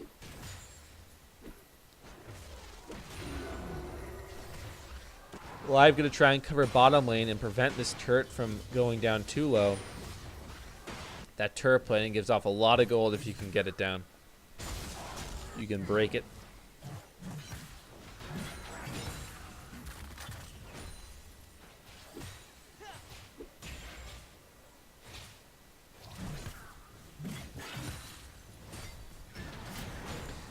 And now Revnon going aggressive in the trade here. The hook does land.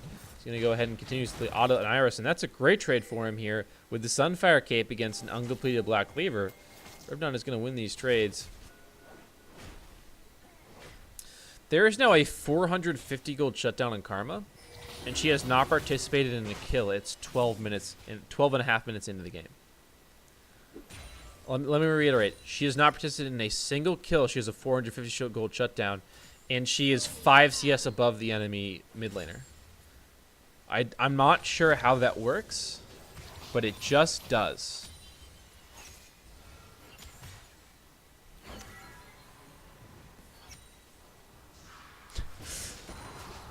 Well,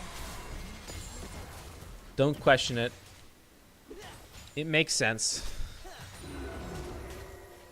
Man immune at 350 stacks now. It's still on an okay rate.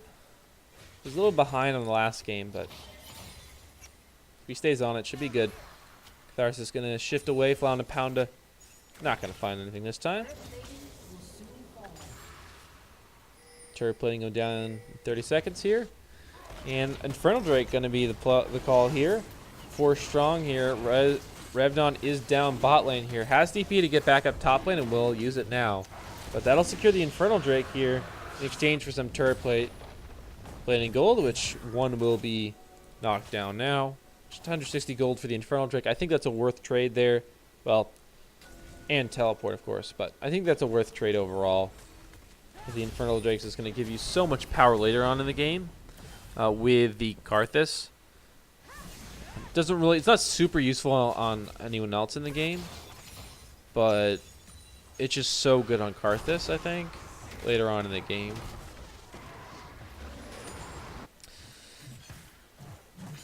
Now the shutdown gold has grown to 500 for the Karma, who is now 1 CS above her opponent, clearly dominating the laning phase. And the Callus has been picked up for Elias, so perhaps he's going tier into Rod and then Archangels. I'm not exactly sure what the build path is going to be for him, but he's working on something. He's cooking up something in the lab. Live's going to get rooted down, take quite a bit of damage. Here comes the Cataclysm. Audio with a flash into Cataclysm. We'll take him down. Now Master of None and Revnon going to chase under this turret.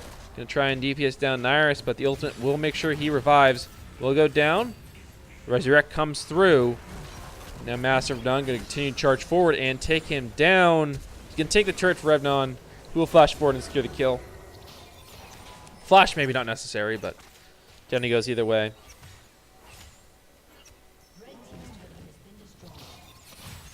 Now, Flounder Pounder. Another Arcane Shift, and away the Israel goes. Very frustrating to play against. Get out of jail free card every 20 seconds. No way you can land that hook. Unless you can predict it like Mad Life.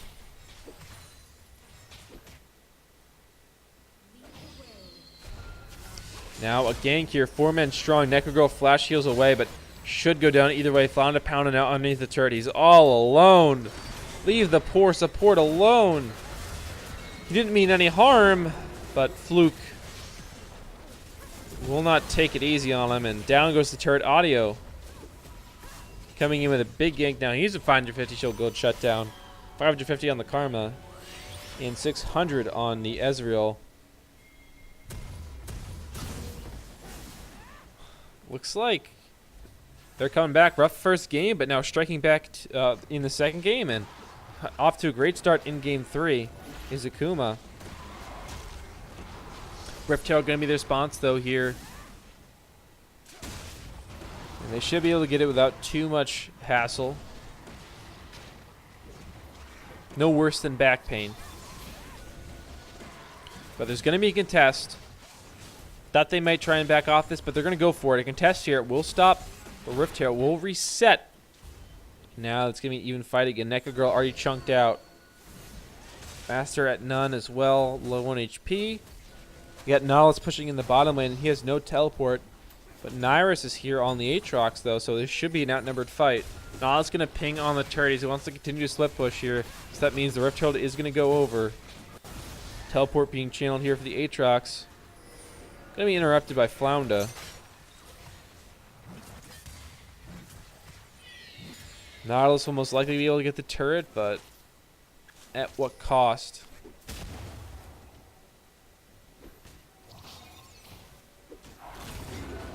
Now, combo in and headbutt back. Catharsis will pick up the kill. Jerosa, along with Audio, will help pick up that kill. And Nautilus has been hitting away at this bottom lane turret, but giving up a kill and the Rift Herald for it isn't great, and he might not even finish this. He's not going to. Nyrus is here. Aatrox will stop this push. Now Rift Herald will get a charge in mid lane, take down the first mid lane turret. Now moving towards the inhibitor. They got a minion wave and the Rift Herald. It's going to get another charge off. And boom! There goes half the turret health. The hook, going to miss.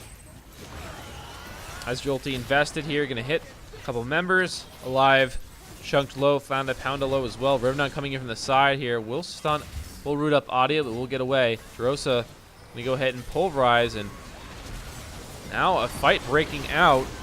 First kill goes down, a shutdown. And Jerosa forced to run away, but he will get rooted up, CC'd, and down he will go.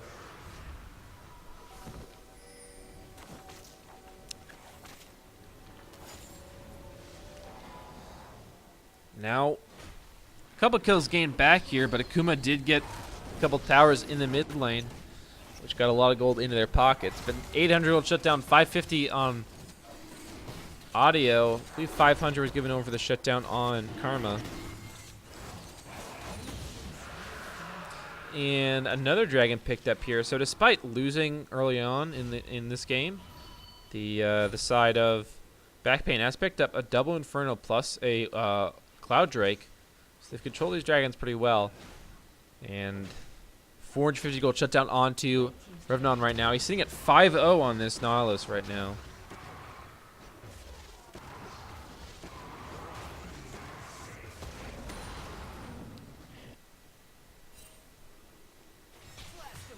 Hey, is the 80 Jarvan here?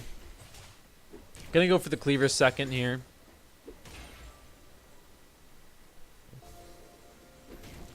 Triforce gonna be the next item for Ezreal. Will complete the Manamune now. Completed at about 1945, which is a little bit late. Generally on that tier stacking, you want to be about 18 minutes, 17 minutes on the Ezreal. But a little bit late on that. Does not a huge difference. The Ash ult does hit, but again, no one's there to follow up. Seen a couple arrows from Necrogirl, which is like, yeah, they hit, but no one's there to actually kill the guy you just hit, so it's not really super useful. Now Flounda Pounda. Try to move up into the jungle, get some vision here. Try and maintain some control over the map. Nyrus. He's in a little bit of trouble now. Revnon, his eyes are red, both literally and figuratively. Now Flounda Pounda, he's got himself in a bad spot to play away, but he's already dead. No flash to get out of the Cataclysm. Master at none going to go ahead and take a chunk out of audio. Heal will come out to save him. Catharsis doing his jungler a favor. Now Karthus finds him a little bit too far forward, and Master of None gets knocked up the combo here. Rosa will end up picking up the kill in the end with the trample. Now Alive forced away. Flash away from him. He also ignited, so no summoning spells left there. And, oh, Card Soul comes down, and audio should be fine. The shield comes through from the Karma. I believe his own as well. And no one dies in the end. A Dark Harvest stack picked up, but other than that, nothing. Not exactly worth the Karthus ultimate.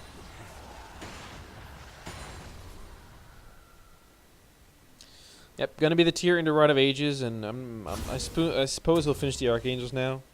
Will alive, but yeah, kind of interesting build there from him to lay the tier. Yeah, will be the Archangels. He's about to finish. He's about to complete this tier now. It's gonna be the Morello now for Fluke. So just Luden's into Morello, and then the Catharsis is gonna go for the second tier as well.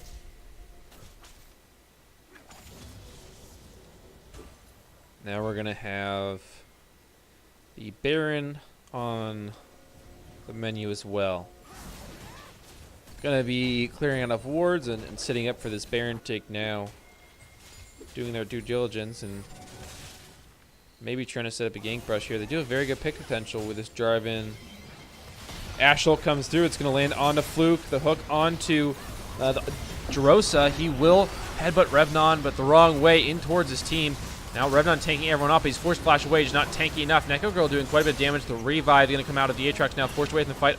Jerosa combos in again, forced flash away from Necrogirl. Necrogirl still kiting though, doing damage. Fluke, he's getting too low in the middle team fight. He will go down. Necrogirl now killed by Catharsis. He just shifted into everyone. Triple kill. Will he be able to get the Quadra? Flash away. Not get the Quadra, but Nyrus will pick it up. And an ace. A clean ace here. A triple kill from Catharsis as well. And 1,000 gold shutdown on him now. 7-0-4. And this should mean an inhibitor tower.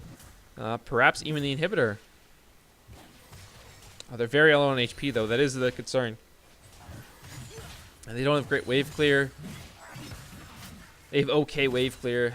But I don't. They're just not going to go for it. It is a little bit risky now that Alive has respawned. Oh, he's actually got ultimate. Catharsis is dead. Doesn't even get the control ward in the end. So that's actually really nice.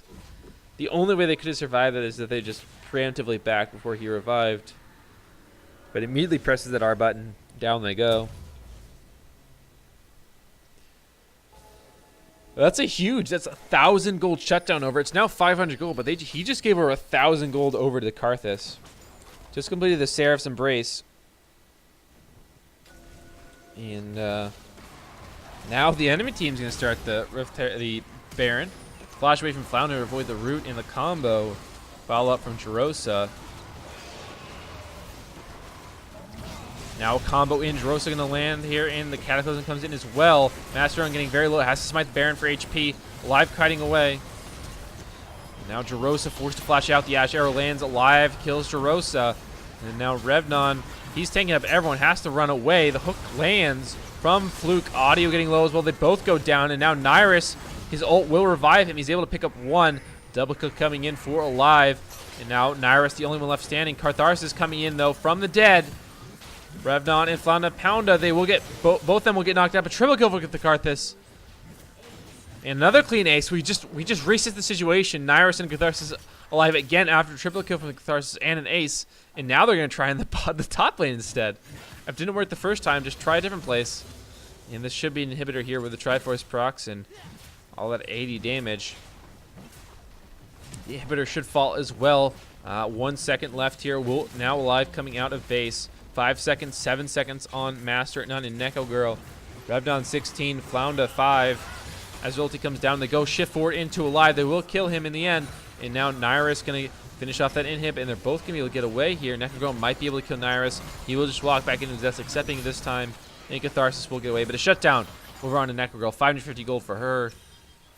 For him.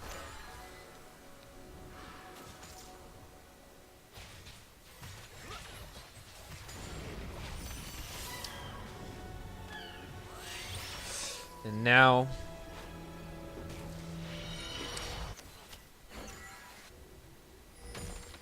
we're going to try the Baron again, I guess.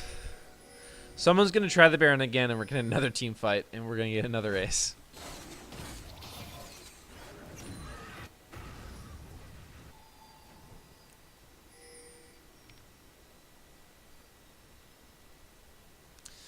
Some more little gank brush in the river this time. Master None face checks, gets comboed, and now the final Q will come in from Fluke, and down he will go. Immediately turns onto the Baron now. Catharsis hammering away.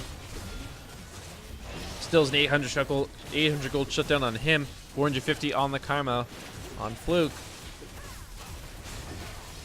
And now this Baron will go over. No contest, no way to steal after Master at None face checked and just died. So Akuma poised to end this game here. 26 minutes. They've got the Baron buff. They've got an inhib down. This is their game to lose now. Second tier is stacking for Ezreal. 270 now. The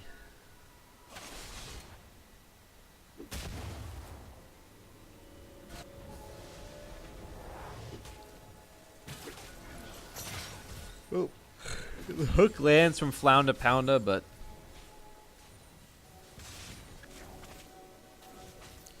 again, no one there to follow up. Now the inner tower is going to go down. Catharsis and the rest of the squad charging forward with these Baron minions. The supers will create a bunch of pressure in the top lane, as well as the mid is pushing in their favor. I'm going to back off for now, wait for these minions to actually pressure, so they can get something done here. Aatrox going to go ahead and go up mid lane there. Nyrus going to put some pressure in the mid lane by shoving that wave in. Now Catharsis will poke down, land his Qs here. And the more minions waves going to be clear. Oh, Flounda takes a big chunk out from that Ezreal ulti. The True Shot Barrage striking true through the Thresh there.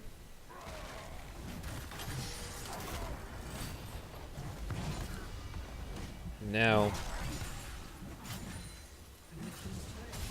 the mid lane inhibitor turret will go down just from those Baron minions. The bottom lane inhibitor turret soon to follow. Fluke with a stopwatch to buy a little time. And now all the Cataclysm finds everyone. Now the Karthus ulti should kill 2.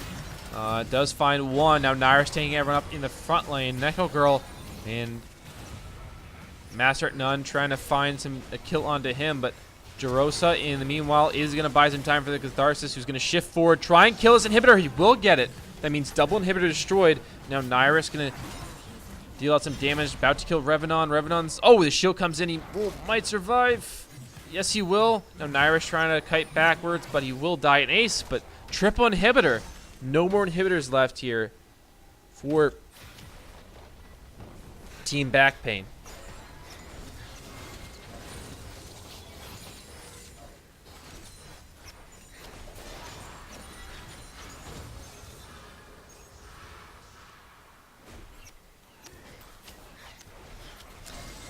Now with triple inhibitor down, there's really not a lot they can hope for. The top lane inhibitor should be respawning, I believe, unless it was just taken out after respawn, but that was the first one that was killed. So it's just not a great situation for them. They don't really have the wave clear to keep up with this. They have the Ruinous Hurricane on the Ashe to continuously clear the minions, but they really, as well as the Karthus, but I really am not sure that's going to be enough. Overall, it's very tough for them to continuously clear these minions, especially when they got 5 members of Akuma bearing down on them.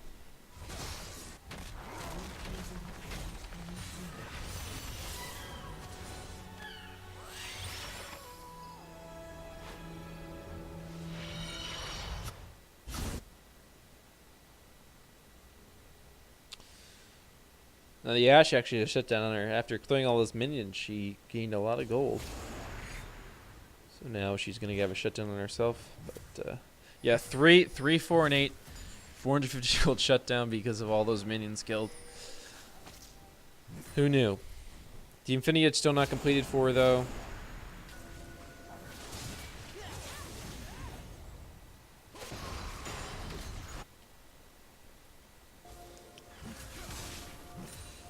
Ezreal ulti scouting the True Shot Barrage. Just going through, checking things out, seeing how the scene is down there. Heard they got a nice rave scene. But no parties tonight. Not until they win this game. Then they can celebrate. Throw on, I don't know. Insert music genre here. They're going to go ahead and start up this Infernal Drake, though. They've already given over 2. Try not to give another one.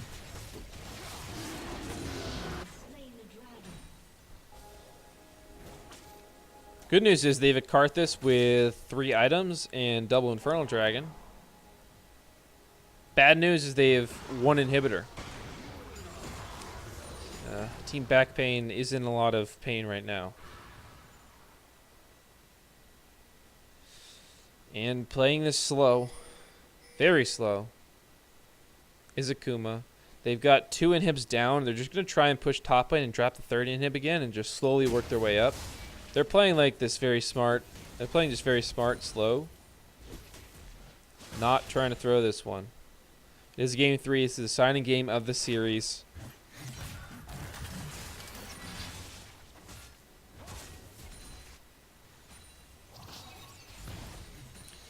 Don't want to throw now. After all the hard work you've done to set yourself up in this great situation.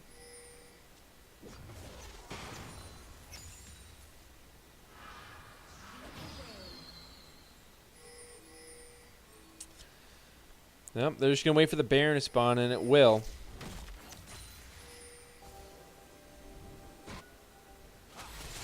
Moving over the Baron, starting it up now. No Farsight wards available, the last one used, but this will spot it out. Flounder going to go in, the hook lands on a Jarosa. He will use the Pulverize. Flounder getting very low. And now, Revenant in the front line. He's going to CC up most of the members of Akuma. Going into the Guardian Angel is Audio. Revenant lands the hook. Kiting away is Catharsis. He's going to use all his Spellman spells, though, and 3 members dead now, just 2 left. And the team fight will go to Akuma, and so will the series. A huge, huge turnaround from them after a very bad loss in Game 1. Turn around with 2 wins in a row to close out the series. The reverse sweep. And Akuma going to take the series 2-1 after a very nice final team fight. Catharsis with a great game. The whole team with a great game. Pulling out the Alistair in the last game. I was kind of wondering why no one was picking it, but then Jarosa finally shows up. Decides today is the time. And they will take the series 2-1. Akuma is victorious. and believe that qualifies some of them for the SFL, if I am not mistaken.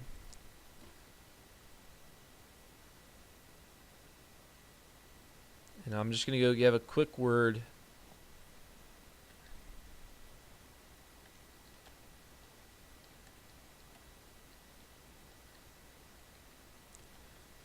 with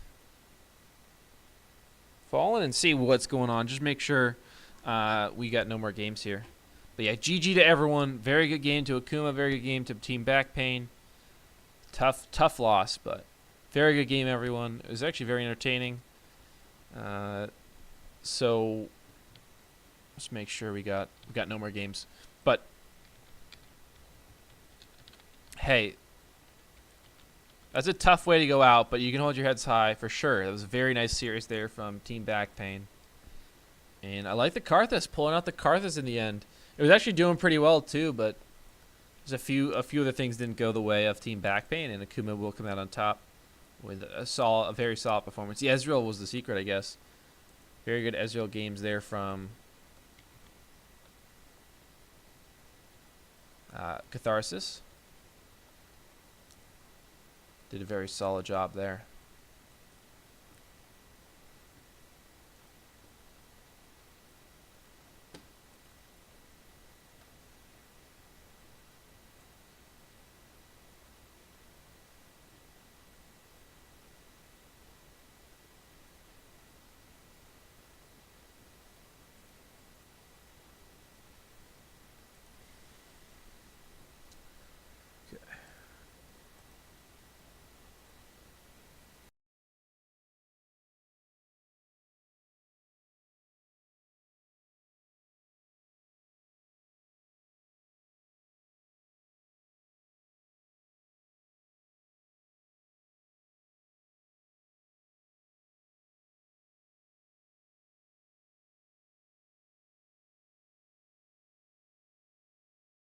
Okay, that will be it. No more games tonight. It's getting pretty late, so we will call it.